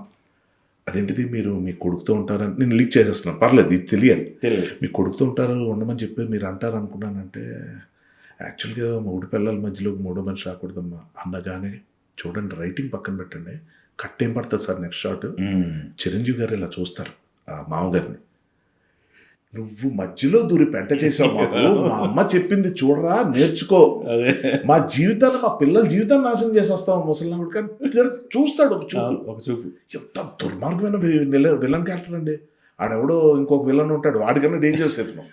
అంతే కదండి, పిల్లల జీవితాలు నాశనం అయిపోయి పిల్లలు ఎంత సఫర్ అవుతారు. అంటే పేరెంట్స్ కొట్టుకోవటం వల్ల పిల్లలు అంత ఇబ్బంది పడతారు. ఆ చైల్డ్హుడ్ చూసి వచ్చినాను sir, I get connected more to that. మా ఇంట్లో రోజు గొడవలు ఎప్పుడు ఇదే. దో ఐఎమ్ సారీ, అంటే మా నాన్నగారు లేరు కాబట్టి మా మదర్కి నేను సారీ చెప్పాలి, వాళ్ళ ప్రైవేట్ లైఫ్ గురించి చెప్తాను, బట్ ఇది చెప్పాలి. ప్రతి దానికి గొడవ, ప్రతి దానికి ఎప్పుడు ఎలా ఉండేదంటే నాకు బాబోయ్ ఇంటికి వెళ్ళాలంటే భయం, మా నాన్నగారు వస్తున్నారంటే భయం, ఏదో చూస్తే బయట ప్రపంచం అంతా అయ్యి మామూలేరా అంత నేను నాకు మామూలుగా లేదు సార్, నాకు హ్యాపీగా ఉండాలని ఉంది, ఇదేం గొడవ కరెక్ట్ కాదు. అప్పుడు నాకు ఎవర్రా అని అనుకుంటే దేవుడు ఫోటోలు ఉంటే ఆ దేవుడి ముందు అన్నం పెట్టుకుంటే ఆ దేవుడు నాకు డైరెక్ట్గా ఎలా కనిపించలేదేమో కానీ ఒక ఇళయరాజా రూపంలో కనిపించాడు సార్, ఒక చిరంజీవి రూపంలో కనిపించాడు సార్, ఓ యండమూరి వీరేంద్రనాథ్ గారి రూపంలో కనిపించాడు సార్, ఓ బాలసుబ్రహ్మణ్యం గారి రూపంలో కనిపించాడు. చాలు నాకు వీళ్ళు దేవుళ్ళు. టపటపటప అల్లేసుకున్నాను, దాన్ని సినిమా ఫీల్డ్ అంటానని తెలిసింది, అక్కడ ఏదో కూలి పని చేసుకుని వద్దాం, ఎలాగో బతికేద్దాం అక్కడికి వెళ్ళి అని ఈ ఫీల్డ్లోకి వచ్చినప్పుడు నాకు ఇలా దొరికితే ఇంకెంతకన్నా బ్యూటిఫుల్ లైఫ్ ఏంటి. అంటే నా ఏడుపు నిజంగా దేవుడు అనేవాడు ఉన్నాడేమో, నిజంగా చూశాడేమో, సచ్ బ్యూటిఫుల్ థింగ్ సార్ అది. కాబట్టి coming back to the first point, ఏదైతే అవసరం అనేది లేనప్పుడు మనం ఏ బాండ్ నిలపలేము సార్. అందుకే నేనేమంటానంటే, ఇది వినడానికి చాలా అసహ్యంగా ఉండొచ్చు, అక్కడ ఏమొద్దంటే ఎవరైనా ఒక అబ్బాయి అమ్మాయి పెళ్లి చేసుకుంటే ఖచ్చితంగా ఒకరు వీక్ ఒకరు స్ట్రాంగ్ అవ్వాలి. ఇద్దరు వీక్ వద్దు, ఇద్దరు స్ట్రాంగ్ వద్దు. ఇద్దరు వీక్ అయినా పర్లా, ఒకరి మీద ఒకరు డిపెండ్ అవుతూ ఉంటారు, కొంచెం ఏదో ఒకరు స్ట్రాంగ్ ఉంటే కొంచెం హ్యాపీగా ఉంటుంది లైఫ్. ఇద్దరు స్ట్రాంగ్ అనుకోండి చాలా బాగుంటుంది అనుకుంటాం, కాదు అయిపోద్ది. ఎక్కడ దగ్గర పేషెన్స్ పోయి నువ్వెంతంటే నువ్వు నిజంగా ఎవడెంతండి ఎవడెంత వాళ్ళు కూర్చోబెట్టి మనం ఏం చెప్తాం, లేదు లేదు మూడు పిల్లలు కొట్టుకున్నా కలిసిపోవాలి, ఎందుకు అది. అది శంకర్ వరప్రసాద్లో మీకు సేల్ అవుతున్న పాయింట్. ఈరోజు ట్రక్లు లారీలు వేసుకురావడానికి ముఖ్యమైన కారణం ఇటువంటి సీన్స్. చిరంజీవి గారు ఇలా లేడీస్తో మాట్లాడేది ఉంటుంది, ఆడవాళ్ళు ఓ నలుగురు కూర్చో, ఇక్కడ ఆడవాళ్ళ గురించి చూపించే మగవాళ్ళు ఎలా మాట్లాడతారు సార్, ఏంట్రా నీ పిల్లలకు ఫోన్ చేస్తుంటే అలా కంగారు పడుతున్నాడు, ఇంకో పెగ్గయి ఏంటి తిడతా ఉద్రబాబు ఏదో అంటుంది అని వాడేదో అంటాడు, అందుకేరా ఎక్కడ ఉంచాలి అక్కడ ఉంచాలి, అది మా వాడినాను మనం ఏదో తీసుకొస్తుంటుంది అప్పుడు, ఏంటే నువ్వు ఇలా మాట్లాడితే ఏం చేస్తాను, చాచి కొడతాను దాన్ని అడుగు అని ఇన్సల్ట్ కూడా చేస్తాడు. అంత ట్యూనింగ్ ఎక్కడ ఉంటుంది, వీడిని చూసి అది నేర్చుకోవాలా. మనకి ఈ పక్కన్నోళ్ళు చెడగొట్టే తీరు, నాలా మీరు ఉండాలి, లేదా మీకన్నా నేను బెటర్గా ఉన్నానని చెప్పే ప్రయత్నంలో ఎన్ని మాట్లాడతాం సార్, ఎన్ని మాట్లాడతాం. ఇది బలుపు ఇక్కడి నుంచి బయటకు వస్తుంది. సో అది నీకన్నా బెటర్ లైఫ్ నేను లీడ్ చేస్తున్నాను చెప్పడం కోసం ఎన్ని చేస్తాం సార్ మన పాపాలు. పాప అమాయకులు బలైపోతుంటారు, ఇన్ఫ్లుయెన్స్ అయిపోతుంటారు, కొట్టుకుంటారు. అందుకే శంకర్ వరప్రసాద్లో ఆ సీన్ చాలా గొప్ప సీను. ఫ్యామిలీస్ని కనెక్ట్ చేయడం అనిల్ రావుపూడికి తెలిసినంత బాగా ఎవరికి తెలియదా అన్నంత డౌట్ వస్తుంది. ఎందుకంటే నాకైతే ఈ సీన్ ఎక్కడ నేను చూడలేదు సార్, నాకు కొత్తగా అనిపించింది సీన్. అంటే రైటింగ్ పిచ్ కదా, నేను అటు చూస్తుంటే ఎక్కువ అరే ఎంత బాగా ఎలా రాశాడు. ఒకటి అంటారండి చిరంజీవి గారు పిల్లలతో, నువ్వు మా నాన్నని ఎందుకు చెప్పలేదు అనగానే ఇతను ఏం ఎక్స్ప్రెషన్లు ఇస్తాడు సార్. పిల్లల్ని పట్టుకుని అది కాదమ్మా, అమ్మ చాలా తప్పుగా మాట్లాడుతుంది నాన్నంతో, అమ్మ కరెక్ట్ కాదు, నాకు అమ్మంటే కోపం నచ్చట్లే. అప్పుడు అంటాడీనా, కాదమ్మా మీకు జ్వరం వచ్చి తగ్గిపోతుంటుంది కదా, అలాగా అమ్మకి ఈగో వచ్చింది, నాకు వచ్చేది, నాకు ఉంది ఈగో, తగ్గిపోయిందిగా, అలా అమ్మకు కూడా తగ్గిపోతుంది. ఎవరు చెప్తారు సార్ ఈ లాంగ్వేజ్లో? పిల్లలు పరిగెత్తుకుంటూ వెళ్తున్నారండి సినిమా హాల్కి, వెళ్ళరా అండి?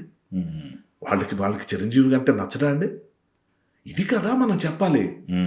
ఆ mother over cup of coffee, మీరు ఇందాక అన్నట్టు అక్కడ ఇది నేను చెప్పను, ఆ కాఫీ పెడతానమ్మా అని చెప్పిన దగ్గర రాశాడండి సీను.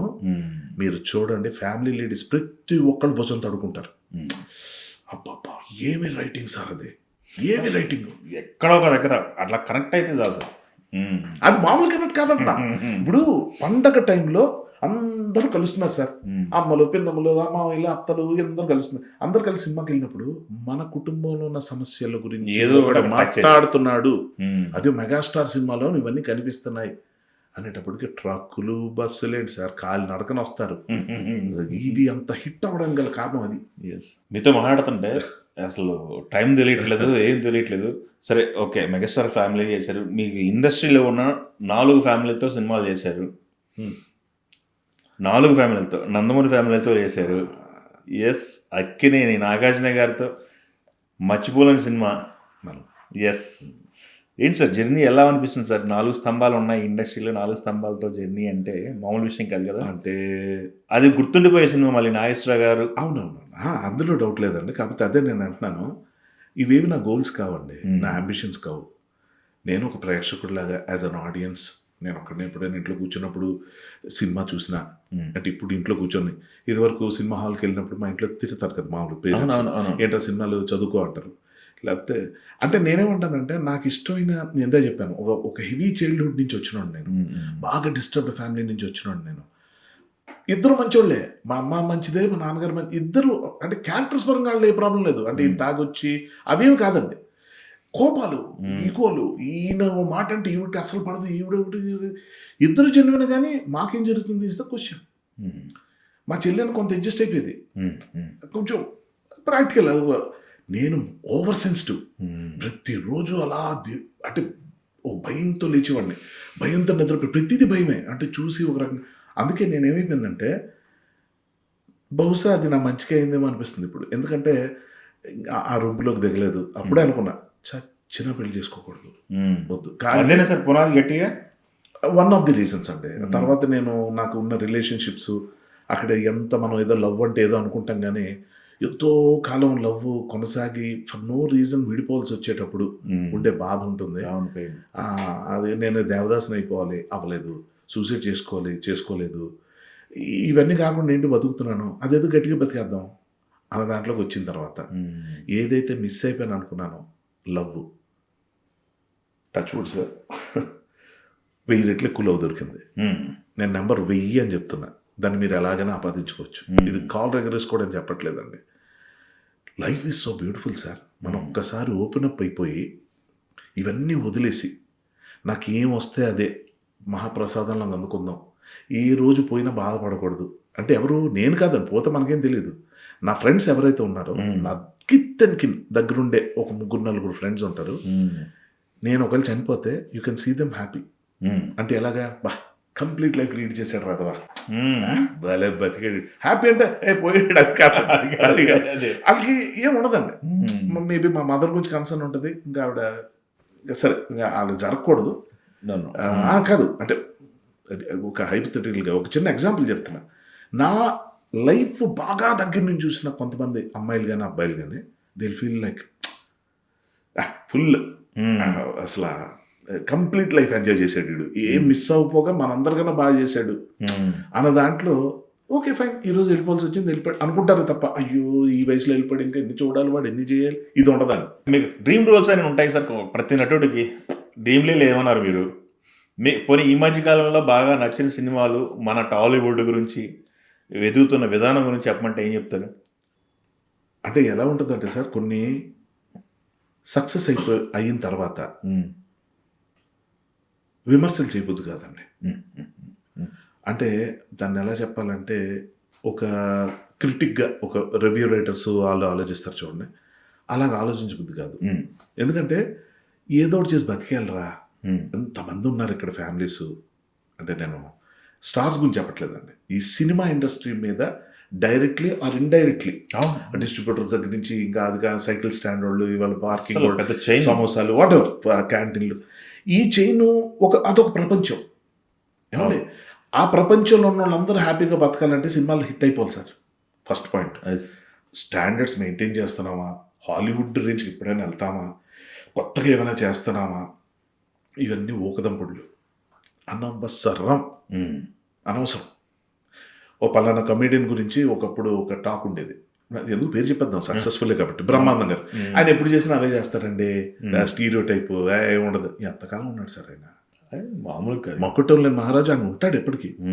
ఆయన మేమ్సే కదా మనం ఎస్ జిఫుల్ కింద పెడుతున్నాం. ఎస్ ఎవరు నువ్వు స్టీరియో టైప్ అనేసావు. ఎస్ సో ఇక్కడ పాయింట్ ఏంటంటే తప్పులు చేయకూడదు. అంటే రాంగ్ సందేశాలు ఇవ్వటం, పలానా క్షుద్ర పూజలు చేస్తే నీకు మంచి జరిగిపోద్ది, పలానా ఇవి చేస్తే, అంటే బేసిక్ డివోషనల్ ఫిల్మ్స్లో ఎక్కువ ఈ తలకాయ నొప్పులు కనిపిస్తుంటాయి. They drivers into superstitions. అంటే ఈ ఉంగరం పెట్టేసుకుంటే ఏదో అయిపోద్ది, అంటే ఫ్యాంటసీ లాగా చూపించవచ్చు సార్. జగదీవి డత్రులకు సుందర్ లాగా ఉంటే ఏ ప్రాబ్లం లేదు, కానీ ఇవి సొల్యూషన్స్ లాగా చూపించడం కొన్ని జరుగుతుంటాయి. టీవీ సీరియల్స్లో కూడా ఈ చెత్త మొదలైంది. పలానా వ్రతం చేస్తే నీకు చాలా మంచిది అవుతుంది, చాలా ఇది అవుతుంది. అంటే దేవుణ్ణి నమ్మే వాళ్ళకి నువ్వు కాస్త మంచి చేసే విధంగా ఏదో చెప్తున్నావు అన్నట్టు ఉంటే ఉండొచ్చు, కానీ మనం ఏ కృషి చేయక్కర్లేదు అన్న దానికి మనుషులు నెట్టేస్తున్నాం. ఆ పూజలు చేసుకుంటే అయిపోద్ది, ఆ మాల వేసుకుంటే అయిపోతుంది, అది తప్పు. ప్రసాదం వరకు ఓకే, ఎంజాయ్మెంట్ వరకు ఓకే. పండగలు అంటే బోల్డ్ అంత ఇండస్ట్రీలు బతుకుతాయి, బట్టల దగ్గర నుంచి చిన్న చిన్న బిజినెస్ల వరకు అందరూ రకరకాల బిజినెస్లు చేసేవాళ్ళు బతుకుతారు. Let us be happy with that. Colours, ముగ్గు పిండి, ఇలాంటి చిన్న చిన్న వ్యాపారస్తులు కూడా కొన్ని లక్షల కోట్లు అంతవరకు చూడాలి, దైవత్వం కానీ పూజలు కానీ దేవుడు కానీ. కానీ అది కాకుండా మూఢత్వం వైపు నెట్టేసే పరిస్థితి ఉందనుకోండి. సినిమా ప్లేస్ అయిన ఇంపార్టెంట్ రోల్ సార్. సినిమా అంటే టెలివిజన్ కూడా.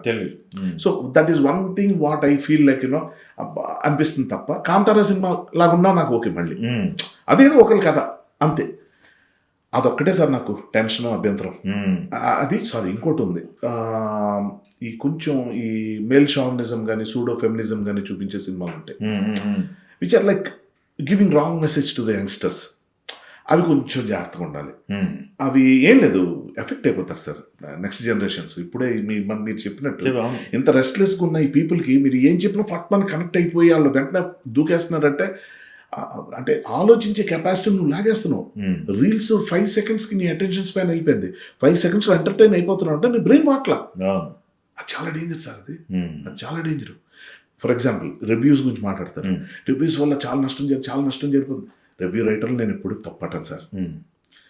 సినిమాలు తీసేవాళ్ళని నేను తప్పట్ను, ఎందుకంటే అందరూ హిట్ అవ్వాలని చేస్తారు, పోయిన వాళ్ళు పోతారు. కానీ నేను ఎవరిని తప్పడతానంటే ఆ రివ్యూలు చూసి సినిమాలకు వెళ్తారు చూడండి, వాళ్ళు తప్పడతాను. ఎందుకంటే వాళ్ళు ఏమంటారు, కాదు మేము 1000 రూపాయలు ఖర్చు పెడుతున్నాం, లేదా ఫ్యామిలీ అంతా వెళ్తే 4000 5000 వాటెవర్, ఇంత ఖర్చు పెట్టి మేము సినిమాకి వెళ్ళినప్పుడు అది బాగోపోతే ఏంటి పరిస్థితి అని. అప్పుడు ఒక్కడు వెళ్ళు, బాగుంటే ఫ్యామిలీని తీసుకెళ్ళు ఒకటి. లేదా నేను ఎందుకు చెప్తున్నాను ముందు చెప్పేస్తా, తర్వాత ఇవేమని మాట్లాడచ్చు. ఎందుకు అంటే, అరే నీ అనుభూతి నీకు ఉండాలి. పలానా హోటల్లో ఏం దొరుకుతుందని అడగడం వరకు బాగుంటుంది తప్ప ఏది బాగుంటుందని ఎలా అడుగుతావు? చాలా మంది వెయిటర్లు కూడా అడుగుతారు సార్, వెయిటర్లు అంటారా వాళ్ళని, వస్తారు ఇక్కడ ఏం బాగుంటాయి అంటే వాడు ఎందుకు చెప్తాడు సార్, దరిద్రం ఉంటాయి ఇవన్నీ, ఇవే బాగుంటాయి అని చెప్తాడా? ఏం చూస్తున్నారు, వెజ్లో అది పన్నీర్ చాలా బాగుంటుంది సార్, అప్పుడు పన్నీర్ నాకు పడదమ్మా, అయితే వంకాయ కర్రీ బాగుంటుంది సార్, వంకాయ ఏదో కొంచెం ఎలర్జీ అంటారు కదా, బెండకాయ సార్, బెండకాయ అయితే ఫ్రెష్గా ఇప్పుడు చేయిస్తాను, మా మెనూలో లేదు, మీ బెండకాయ కాస్ట్ చేస్తాను, అది మీకు ఏం ఆయిల్, మా కోల్డ్ ప్రెస్ ఆయిల్ ఓకేనా, okay. He will try to sell it, or he will try to stop it. ఓ రివ్యూ రైటర్ దగ్గరికి వెళ్తే, రివ్యూ రైటర్స్ చాలామంది, సూడో రివ్యూ రైటర్స్ కొంతమంది, మీరు టైటానిక్ సినిమా గురించి మాట్లాడండి, అంటే అల్టిమేట్ ఫిల్మ్స్ కదా ఇవి, మాయాబజార్ గురించి మాట్లాడండి, వాటిలో కూడా బొక్కలించుతారు. అంటే ఎందుకు చెప్పండి, ఊరికే చెప్పండి, పర్లేదు మీరు చెప్పండి. నాకు మీరు క్లాసిక్స్ అనుకునే ఎక్కనంత తెలివైన నేను. మనము చూసేటప్పుడు ఏంటి టైటానిక్ నచ్చలేదు, టైటానిక్ ఇంకా అంటే మనకు ఎలా ఉంటుంది, టైటానిక్ బాగుంది కానీ అందులో ఇది కరెక్టా, అది ఆ పర్టికులర్ షాట్ కరెక్టా. ఫర్ ఎగ్జాంపుల్ ఒక ముసలావిడ టైటానిక్లో కథ చెప్తుంది, ఆవిడ కథ చెప్తున్నప్పుడు ఇప్పుడు ఆవిడ చూసిందే కథ చెప్తుంది, ఎక్కడో వాళ్ళెవరో షాట్లు ఎలా వేస్తారు, మంచి క్రిటిసిజం సార్ అది. సినిమాటిక్ లిబర్టీ తీసుకొని ఈవిడ విన్నది కూడా చెప్తున్నట్టు మనం తర్వాత చెప్పొచ్చు. కానీ మీరు ఆలోచిస్తే, మీరు పొద్దున్నుంచి ఏం చేశారు చెప్తే మీరు చూసి మీరు చెప్తారు, విజువల్స్ పడితే అవే పడాలి. ఎక్కడో పక్కన హర్షగాడు కార్ వేసుకొని వస్తున్నాడు ఇటువైపు, మీకు ఆ విజువల్ ఎలా వేస్తారు? ఇప్పుడు హర్ష వస్తున్నాడు అన్న దగ్గర అక్కడి నుంచి బయలుదేరేది, దాంట్లో ట్రాఫిక్ దగ్గర ఆగేదో చేసింది ఎలా వస్తాయి?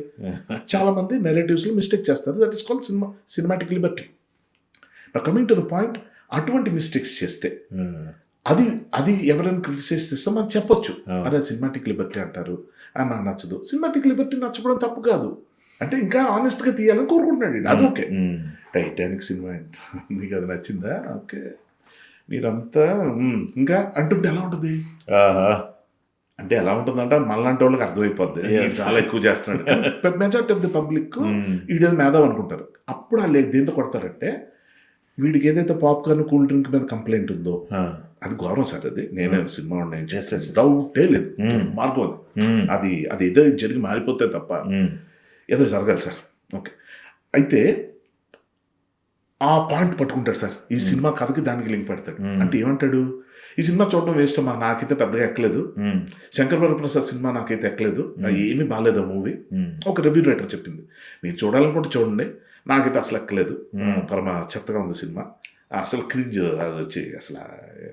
అంటే చిరంజీవి గారు అప్పుడులాగా ఇప్పటికీ యంగా ఉన్నారు, అలాంటివి మీకు ఓకే అనుకుంటే వెళ్ళను, కానీ అసలు అది కథ ఏంటో లేదు. నేనేమో దాంట్లో బెస్ట్ ఆఫ్ ది సీన్స్ చెప్తున్నా. ఇట్ ఈస్ కమింగ్ ఫ్రమ్ మనం రైటర్ సార్. ఎస్, ప్లీజ్, నేను రైటర్ అని చెప్పట్లే, మనం రైటర్ అన్నప్పుడు దానికి వాల్యూ నేను అందరు ఇచ్చేది నాకు నేను ఇచ్చుకుంటున్నా. నేనే మళ్ళీ అలాంటి రాయలేపాను కాబట్టి దాని వాల్యూ నాకు తెలుసు. సో నేను ఇంత గొప్పగా చెప్తున్నప్పుడు ఆడియన్స్కి ఇంకెంత నచ్చుతుంది. ఆడియన్స్ నచ్చి ఇంకా చాలా విషయాలు ఉన్నాయి కదా. ఒకడు వచ్చి నువ్వు తినబోతున్న దాంట్లో ఏదో తేడా ఉంది అన్నాడు అనుకోండి, మీరు తిన్న వెంటనే ఉప్పు తక్కువైందా అని అడుగుతారు. ఉప్పు కాదు, ఒకసారి టేస్ట్ చేయి, కారమా, ఆ పులుపు ఎక్కువైంది, ఇందులో బెల్లం ఏదో పడినట్టుంది, స్వీట్ యాడ్ చేసినట్టు కాదు, మీకు అర్థం కాదు, బాగా ఉంది, తేడా ఉంది అంటే మీరు కన్ఫ్యూజ్ అయిపోయి వదిలేస్తారు. వాడు అంటున్న తేడా ఏంటి తెలుసా, పదార్థం వేడిగా లేదు, చల్లారిపోయింది, మీరు వచ్చే టైంకి లేట్ అయ్యారని అది చెప్పడానికి వస్తున్నాడు వీడు. మీకు అది లెక్కలోకి రాదు, ఎందుకంటే చల్లగా మీరు తినేస్తారు.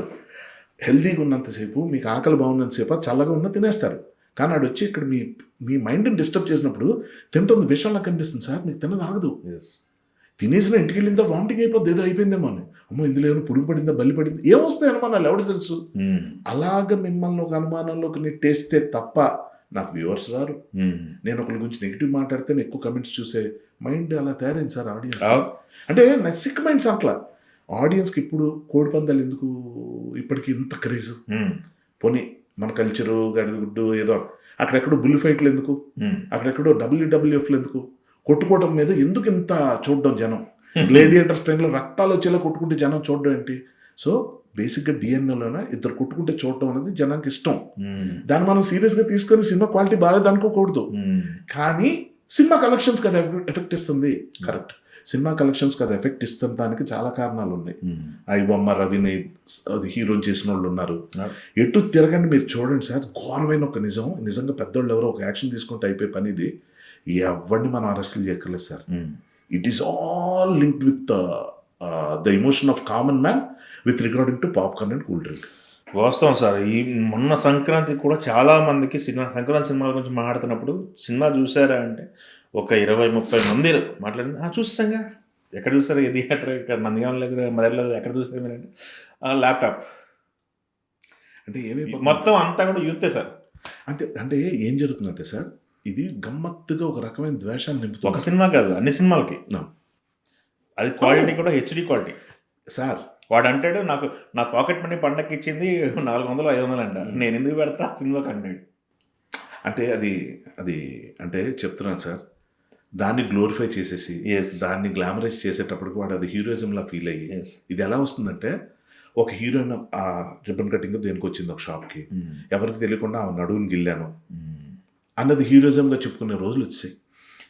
మరి అది అంటే దీన్ని గ్లామరైజ్ చేస్తున్నారు. మన సినిమాల్లో, మన కథల్లో ఇలాంటి సీన్లు చూపిస్తున్నాం. అది మనం చేసేసి మన సినిమాల్లో అది హీరోలతో చేయించేసి అది మీరు చేయకండి అంటే ఎట్లా అవుద్ది? సరే, సినిమాలు చూసి అంత ఫాలో అయిపోవాలా, ఎవరి బుద్ధాలకు ఉంటుంది. కానీ ఇక్కడ పాయింట్ ఏంటంటే, ఈ తప్పుని తప్పులా చెప్పకుండా విలన్ క్యారెక్టర్స్ని హీరోలుగా మనం చేసి చూపిస్తున్నంతకాలం సినిమాలను అడ్డు పెట్టుకుని కొంతమంది అదోలు తయారైతే అయ్యి ఉండొచ్చు. అది చాలా చిన్న పర్సెంటేజ్ లేండి, let me be brutally honest. But majority of the public negative mindset ఆడుకుండి వాడిలో బేసిక్ అది లేకుండా ఏ సినిమా చూసి ఏదో పాడైపోవడం ఉండదు సార్. మీరు చెప్పిన 300-400 రూపాయలకి సినిమాకి ఎందుకు పెడతాను అన్నవాడు బ్లాక్లో బీర్ బాటిల్కి విస్కీ కొంటాడు, ఇంకోటి ఏదో చేస్తాడు, లేకపోతే ఎక్కడో గ్యామ్లింగ్ ఆడేస్తాడు, కోడి పందాల మీద పెట్టేస్తాడు. డబ్బులు పోవడం వల్ల అది ఎక్కడి నుంచైనా జరుగుతుంది. కానీ వీడు అక్కసు కక్కోవడానికి, నేను క్రైమ్ చేస్తున్నా, ఇష్టంగా చేస్తున్నా చెప్పడానికి పాప్కార్న్ టికెట్ రేట్లు మాట్లాడుతున్నాడు. దీనికి పరిష్కారం ఏంటి? ఏమనంటే నెంబర్ ఆఫ్ థియేటర్స్ పెంచి ఈ సినిమాని 100 రూపాయలు టికెట్ పెట్టి ఎంత చేస్తే అప్పుడు చూస్తున్నారు అనుకుందాం. లిటిల్ హార్ట్స్ పైరేట్స్ ఎందుకు రావాలి సార్? మరీ ఘోరం. ప్రతిదీ ఒకటి కాదు. ప్రతిదీ. పోనీ కాదు మీరు మీకు చెప్పింది మీకు ఇదేదో మన ఏదో పెద్ద పెద్ద హీరో సినిమా స్టార్ ఫిల్మ్ గబుకుని గుర్తురాట్లేదు ఏదైనా కావచ్చు అఖండ పోనీ ఏదో అనుకుందాం అదే పెద్ద హై బడ్జెట్ దానికి టికెట్ వేసారు లేకపోతే ఇది శంకర్ వరప్రసాద్ టికెట్ రైట్ దానికి పైరసీ మాట్లాడదాం దాన్ని లిటిల్ హార్ట్స్ ఏం చేసింది అంతే కదా. ఆ థియేటర్లో ఆడుతున్నప్పుడు నువ్వు పైరసీ ఎందుకు చేయాలి అంతే కదా. చేస్తే నువ్వెందుకు చూడాలి నీ 200 గురించి ఇక్కడ చెప్తావా అది ఎంత జెన్యున్ రైటింగ్ ఎంత గొప్ప ఫిల్మ్ సార్ అది లిటిల్ హార్ట్స్ గురించి Yes, yes. ఎంత బ్రిలియంట్ రైటింగ్ చూడండి ఈ మధ్యకాలంలో ఆ క్వాలిటీ ఎక్కడ చూస్తున్నాం అదే ఆ కదా. పర్ఫార్మెన్సెస్ ఏంటి నాకు తెలిసిన రాజీవ్ గారు అంత బాగా చేశాడు అనిపించింది కొత్త రాజీవ్ కనిపించాడు అందులో అవును. అదే సార్ డైరెక్టర్ గొప్పతనం Yes. దాన్ని తీసుకెళ్ళి మనం పైరసీలో కూర్చోపెట్టి దీన్ని ఒకే దాంట్లో కట్టేసి నువ్వు అసలు సినిమాకి వెళ్ళను నేను సినిమాని సీక్రెట్గా చూడడమే హీరోయిజం అన్న దాన్ని ఒక దీనికి తీసుకొచ్చి Yes. దానికి ఒక హీరోయిజం కేటాయించి ఆపాదించేసి ఇప్పుడు ఇంత నేను ఆడియన్స్ తరపున మాట్లాడుతున్నావు ఇవన్నీ కానీ ఇది చూస్తున్న వాళ్ళు కూడా ఏమంటారంటే వీడి సినిమా వాడురా వీడికి దమ్ముంటే వెళ్ళి ఆ హీరోలు చెప్పమను ప్రొడ్యూసర్లు చెప్పమను పాప్కార్న్ గురించి లేకపోతే టికెట్ రేట్ల గురించి వీడు మనల్ని అంటున్నాడు వీడు మధ్యలో మాట అన్నాను కదా నేను తిడతా ఆడియన్స్నే తిడతానని నేనేమంటున్నా అరే మీ టేస్ట్ మీరు వాల్యూ ఇచ్చుకోండి ఒకడెవడో రివ్యూ రైటర్కి ఇన్ఫ్లుయెన్స్ అవ్వకండి ఒకడెవడో చెప్తాడు ఈ అమ్మాయి మంచిదిరా దాన్ని చేసుకొని చేసుకుంటావా అలాగే చేసుకుంటావు ఆ అమ్మాయి మంచిది కదా చేసుకోకంటాడు మానేస్తున్నాం ఇన్ఫ్లుయెన్స్ అవ్వడం వల్ల మనం రకరకాల మందు కొట్టరు ఏం కాదన్నప్పుడు మందు కొట్టేస్తున్నాం సో నేనేమంటున్నానంటే ఒకటి ఇన్ఫ్లుయెన్స్ వల్ల మనం బతుకుతూ ముందుకెళ్తున్నాం అని ఏదో పొజిషన్లో మనకు తెలుస్తుంది కదా ఎక్కడ అప్పుడే నాగి నా డెసిషన్ నేను తీసుకుంటా నా సినిమా నేను చూసుకుంటా నా తిండి నేను తింటా ఇంకోటి ఒపీనియన్తో నాకు పని లేదు నాకు నచ్చితే నేను తాగుతా నన్ను ఎవరైనా చాలా మంది అడుగుతారు చెప్పు ముగించేస్తాయి పాయింట్ ఏంటి భయ పార్టీల్లో నువ్వేం తాగట్లేదు అంటే నేను తాగను సార్ రెగ్యులర్గా కానీ రెగ్యులర్గా పార్టీలో అట్లా తాగను చాలా బలవంత పెడతారు మేమంతా తాగబోదున్నాం నువ్వు తాగపోతే నాకు మూడు లేదు భయ ఎప్పుడు నేను తాగను మందు కొట్టిపోతే ఎలాగా ఏంటి మేమంతా తాగుబోతులా కనబడుతున్నావా అంటే మీరు ఈ టైంలో పార్టీలో తాగితే మీరు తాగుబోతులు అనుకుంటే నేను తాగే టైం చెప్పనా పొద్దున్న 8 గంటలు తాగుతాను నేను షాక్ ఒక్కొక్కడు నిజం ఇది ఒకసారి లేస్తా షూటింగ్ ఏం లేదనిపిస్తుంది ఈ ఫిష్ ఏదో తెచ్చుకుంటాను నాటుకోడి వండుకుంటా వంట అంటే నాకు ఇష్టం మంచి రాజాగారి పాటలు పెట్టుకుంటా మంచి స్క్రిప్ట్ ఐడియా ఏదో నడుస్తుంటుంది ఆ టైంలో తాగాలనిపిస్తుంది పొద్దున్న మరి 8 గంటలు కాదు లేచేది ఆ టైం అనుకుంటే ఊరికే ఏదే 9కి ఎంతకు ఫిక్స్ చేసుకుంటా డ్రింక్ చేసుకుంటా వంట చేస్తుంటా పాటలు వింటుంటా ఏదో రాసుకుంటా కాసేపు పడుకుంటా మళ్ళీ లేస్తా మళ్ళీ తాగుతా చేస్తా ఐ ఎంజాయ్ మై టైం నువ్వేదో పార్టీ ఇచ్చావని నువ్విస్తున్న ఫారెన్ లిక్కర్ కక్కుట్టుపడి నా మూడ్ లేకుండా తాగేసి ఆ కుర్రాళ్ళకి నేను రేపు పొద్దున్న చచ్చిపోతే ఎవడు కూర్చి హూ ఇస్ రెస్పాన్సిబుల్ నేనేమంటున్నానంటే సార్ ఎవరికి నచ్చిన పని చేస్తే చాలా బాగుంటుంది ప్రపంచం అవతలోడికి హెల్ప్ చేయకపోయినా పర్లా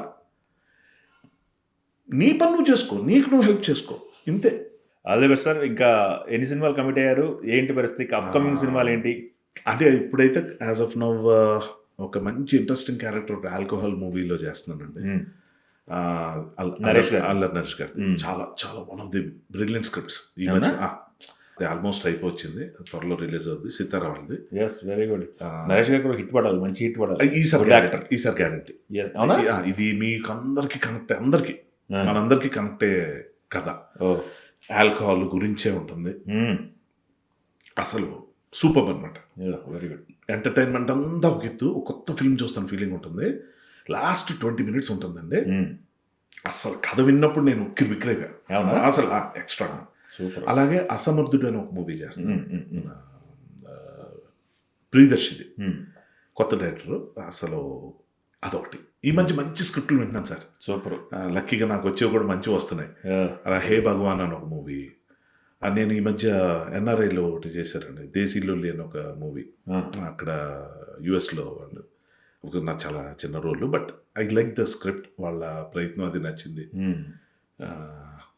so that's one good film but అంటే చెప్పొచ్చేది అంటే ఇది కాకుండా ఇప్పుడు త్రివిక్రమ్ గారి మూవీలో యాక్ట్ చేస్తున్నాను వెంకటేష్ గారు సూపర్ 47 నైస్ రోల్ బాగుంది చాలా బాగుంది వెరీ గుడ్ ఇంకా కొత్త రావాల్సిన అది అన్నయ్యకి చెప్తా సూపర్ సార్ మంచి ప్రాజెక్ట్లో ఉన్నాయి లైనప్ ఉంది లైనప్ అయితే గట్టిగా ఉంది కరెక్ట్ ఎక్సలెంట్ అండి ఇంకోటి గాయపడ్డ సింహం గాయపడ్డ సింహం ఆ టైటిల్ ఫుల్ కామెడీ ఫిల్మ్ అవునా అసలు పవన్ సార్ నేను ప్రెజెంటేషన్ అదే మన తరుణ్ భాస్కర్ హీరోగా జేడి చక్రవర్తి గారు అబ్బోబో అసలు ఈ మధ్యకాలంలో అంటే చాలా కొత్త ఫిల్మ్ అండి మీకు ఎక్కడ ఇన్ఫ్లుయెన్స్లు అవి కనబడవు. నేను బాగా ఎక్సైట్ అయిపోయిన సినిమాలో ఇదొకటి. అవునా? Very good, very good, super. Pavan Sadhana నీ దగ్గర నుంచి వస్తుంది. నేను యాక్ట్ చెప్పాను, అదొకటి చెప్తున్నాను, ఆకాశంలో అవుతారా. అసలు మంచి మంచి సినిమాలు వస్తున్నాయి సార్. అంటే నేను చేస్తానో కాకుండా బయట మీరు స్క్రిప్ట్లు విన్నాయి వింటున్నా కూడా మంచి మంచివి. ఈ సందర్భంగా నటుడిగా అయితే మంచి ఫ్లో ఒకటి నడుస్తుంది గట్టిగా. ఏంటి పరిస్థితి, డైరెక్షన్ రైటింగ్ అనేది మళ్ళీ ఏమన్నా ఒకసారి దాని మీద పెడుతున్నారా? చేస్తాను. అంటే రైటింగ్ అయితే ముందు ఇమ్మీడియట్ గా ఒకటి రెండు ఐడియాస్ ఉన్నాయి, అంటే ఆఫర్స్ ఉన్నాయి. వాటి మీద నేను కొంచెం మళ్ళీ కాన్సన్ట్రేట్ చేద్దామని చూస్తున్నాను. నాకు రైటింగ్ అంటే చాలా ఇష్టం బేసిక్గా. డైరెక్షన్ అన్నది ఈసారి చాలా జాగ్రత్తగా ప్లాన్ చేసుకొని, లాస్ట్ టైం నా మిస్టేక్స్ ఏమి మళ్ళీ జరగకుండా కంప్లీట్గా నా మిస్టేక్స్ అవన్నీ వాటన్నిటిని బయటకు వచ్చి ఒక మంచి కథ ఒకటి అనుకున్నాను. చాలా త్వరలో అది స్టార్ట్ చేయబోతున్నాను. ఆ త్వరలో అంటే ఈ కాల్ కొంచెం రిపేర్లో ఉంది కదా, నేను ఉరికే స్టేజ్కి వచ్చేటప్పుడు కంటే ఆల్మోస్ట్ అక్టోబర్ నవంబర్ అయిపోతుంది. మాక్సిమం అయిపోయింది, తెలియట్లా మనం. అది కాదు, నేనేంటంటే నాది చాలా ఎక్కువ పరుగు ఉంటుంది సార్. నేను చాలా ఫాస్ట్ వాకర్. నేను ఆ పేస్కి మళ్ళీ వచ్చేయాలి, ఫిట్నెస్ ఉండాలి సార్. సో యా అది. Very good sir. అయితే మీకు మంచి మెమొరీ ఇచ్చిన సినిమా, మీకు మా చాలా జ్ఞాపకాలు. ఆ సినిమా పేరు చెప్తే, మనశంకర వరప్రసాద్ గారి పేరు చెప్తే మీ ఫేస్ అలా వచ్చేస్తుంది. అంటే అదేనండి. ఫైనల్గా దాని గురించి మీకు ఫిట్గా ఉన్నానా లేదా పక్కన పెడితే, మిమ్మల్ని వదులుకోకుండా క్యారీ చేసిన అనిల్ రావిపూడి గారి గురించి ఎంత చెప్పినా తక్కువ సార్. ఏమన్నా ఎందుకంటే ఒకటి సమ్మిట్ అప్, ఇప్పుడు ఈ సినిమా గురించి కథ గురించి ఆడియన్స్ కూడా చూశారు. నేను నాకేమనిపించిందంటే, నేను నేర్చుకున్నాను. ఎందుకంటే మీరు డైరెక్షన్ ప్రాజెక్ట్ గురించి అడిగినప్పుడు చెప్దామని అనుకున్నాను. ఇప్పుడు మళ్ళీ మీరు అడిగారు కాబట్టి చెప్తున్నాను. అనిల్ రావిపూడి దగ్గర నుంచి ఏ డైరెక్టర్ అయినా నేర్చుకోవాల్సింది, ఇన్ఫ్యాక్ట్ ఏ ప్రొడ్యూసర్ కూడా నేర్చుకోవాల్సింది ఏంటంటే, ఇదివరకు మనకి ఒక బిలీఫ్ ఉండేది. త్రివిక్రమ్ గారు, కొట్టాల శివ గారు వీళ్ళందరూ వచ్చినప్పుడు రైటర్ టర్న్ డైరెక్టర్ అయితే చాలా బాగుంటుంది సినిమా, ఎందుకంటే మంచి కథకుడు, మంచి రచయిత, డైరెక్టర్ అయితే చాలా బాగుంటుందని, which is true. History prove చేసుకుంటూ వచ్చింది. కానీ రైటర్ అయినా అవ్వకపోయినా ఓ డైరెక్టర్ ఎడిటర్ అయితే ఎలా ఉంటుంది అన్నది అనిల్ రావిపూడి దగ్గర చూశాను. అవునా? వావ్. అంటే సినిమా ఎంత ఉండాలి, ఏది అవసరం, ఎంతవరకు ఆడియన్స్కి చెప్పాలన్న దాంట్లో శంకర వరప్రసాద్ గురించి నేను కానీ అనాలిసిస్ మొదలు పెడితే షాక్ అవుతారు మీరు. అంటే యూజువల్ టెంప్లెట్స్ దాటి ఎలా వెళ్ళాడు అన్నది. ఎంత ఇష్టంగా తీసుకుని మంచి సీన్లు ఉన్నాయి సార్ నవి. అది తీసేస్తే బాధ ఉండాలి కదా. మెగాస్టార్తో ఒక సీన్, ఆ చలి సీన్ ఉంటుంది. మీరు ఎండ్ టైటిల్స్లో చూస్తే ఆయన ఒళ్ళు పడుకుంటారు ఎలా వచ్చి, ఆయనకి జోల కూడా చాలా మంచి ఎక్స్టెన్షన్ ఉంది. చాప్ట్ నేను అది లేదా అనుకున్నాను తప్ప, అయ్యో అది లేదా అనిపించలే. ఎందుకంటే ఓవరాల్గా సినిమా చూస్తుంటే లెంత్ పర్ఫెక్ట్గా ఉంది. ఎంత కథ సార్, అలా తిప్పి తిప్పి తిప్పి తిప్పి అక్కడికి వచ్చేటప్పుడు ఎంత చెప్తే ఆడియన్స్ తాలూకు ఇప్పుడున్న దీంట్లో ఆడియన్స్ ఇంట్రెస్ట్ని హోల్డ్ చేయగలం అన్నది, అది డైరెక్టర్ అర్థం చేసుకోగలిగితే చాలా హ్యాపీగా ఉంటాయి అన్ని సినిమాలు. మీరు హాలీవుడ్లు, బాలీవుడ్లు కంపారిజన్లు, పాన్ ఇండియాలు అన్నీ తీసి పక్కన పెట్టండి. ఆడియన్స్ ప్రజెంట్ ఉన్న మైండ్ సెట్ సమ్మర్లో ఎలా ఉంటారు, పండగ టైంలో ఎలా ఉంటారు, ఫ్యామిలీ స్టోరీస్ కోరుకుంటారు, అలాంటివి తీయండి. సమ్మర్లో కొంచెం అంత ప్లేఫుల్గా ట్రావెలింగ్ అది ఏదో అలాంటి కథలు తీయండి. వర్షాకాలం ఏదైనా కొంచెం ఇలా అర్థం చేసుకుంటూ ఒక్కొక్కటి చేసుకుంటూ వెళ్తున్న ప్రాసెస్లో కథ వరకు రైటింగ్ పరంగా నేను అనిల్ రావిపూడిని చాలా మెచ్చుకున్నాను. అఫ్కోర్స్ వాళ్ళ టీంలో నారాయణ గారు అనేది చాలా ఫెంటాస్టిక్ రైటర్ చాలామంది ఉన్నారు. నేనేమంటానంటే డైరెక్టర్కి, ఇప్పుడు అనిల్ రావిపూడి రైటర్ కాకపోతే వచ్చి నష్టం లేదు, ఎందుకంటే అంత అద్భుతమైన టీం అతనికి ఉంది. లేకపోతే ఎవరినో తెచ్చుకుంటాడు మంచి రైటర్ని. డైరెక్టర్ రైటింగ్ ఇప్పుడు ప్రాబ్లం కాదండి, ఎడిటింగ్ ప్రాబ్లం. ఎందుకంటే ఎంత ప్రొఫెషనల్ ఎడిటర్ ఉన్నా డైరెక్టర్ ఒప్పుకోకపోతే అతను ఏం చేస్తాడు, ఎడిటర్. సో డైరెక్టర్కి ఒక చిత్తశుద్ధి ఉండాలి, ఒక డిటాచ్మెంట్ ఉండాలి. ఇది పోయినా పర్లేదు, ఇది చాలా బాగా వచ్చింది, చాలా ఖర్చు పెట్టి అయినా ఇది మనకి ఏదో ప్రాబ్లం అవుతుంది, సైడ్ ట్రాక్ అయిపోతుంది, తీసేయి, నిర్దాక్షంగా తీసేయి, అది తెలియాలి. అవసరం దగ్గర యాడ్ చేయి, ఇదేదో ఉంది మధ్యలో ఏదో దొరకట్లేదు, మళ్ళీ షూటింగ్ పెట్టి మొత్తం తీసిపెట్టు, అంతే. అంటే సినిమాకి ఏం కావాలో అవన్నీ చేయటం కోసం నువ్వు ఏ లెవెల్కైనా వెళ్ళిపోవాలి, ఎంత డెసిషన్ తీసేసుకోవాలి. అది నేను చూసింది అనిల్ రావిపూడి దగ్గర. Super sir, all the best sir. Thank you sir, thank you very much. All the best అండి, మీ క్వాలిటీ టైం మాకు ఇచ్చినందుకు తెలియని ఆడియన్స్ కూడా అసలు ఐ ఫీల్ వెరీ హ్యాపీ. చాలా మంచి విషయం, ఎవరితో ఇప్పుడు షేర్ చేసుకున్నాను, మీతో చేసుకున్నాను అంతే. డెఫినెట్గా పవన్ కళ్యాణ్ గారి ఎపిసోడ్ కానీ, నా హెల్త్ ఇష్యూస్ కానీ ఏమైనా చాలా బాగుంది ఈ talk. Yes. All the best. Thank you. Thank you. మీకు కూడా all the best, sir. Thank you very much.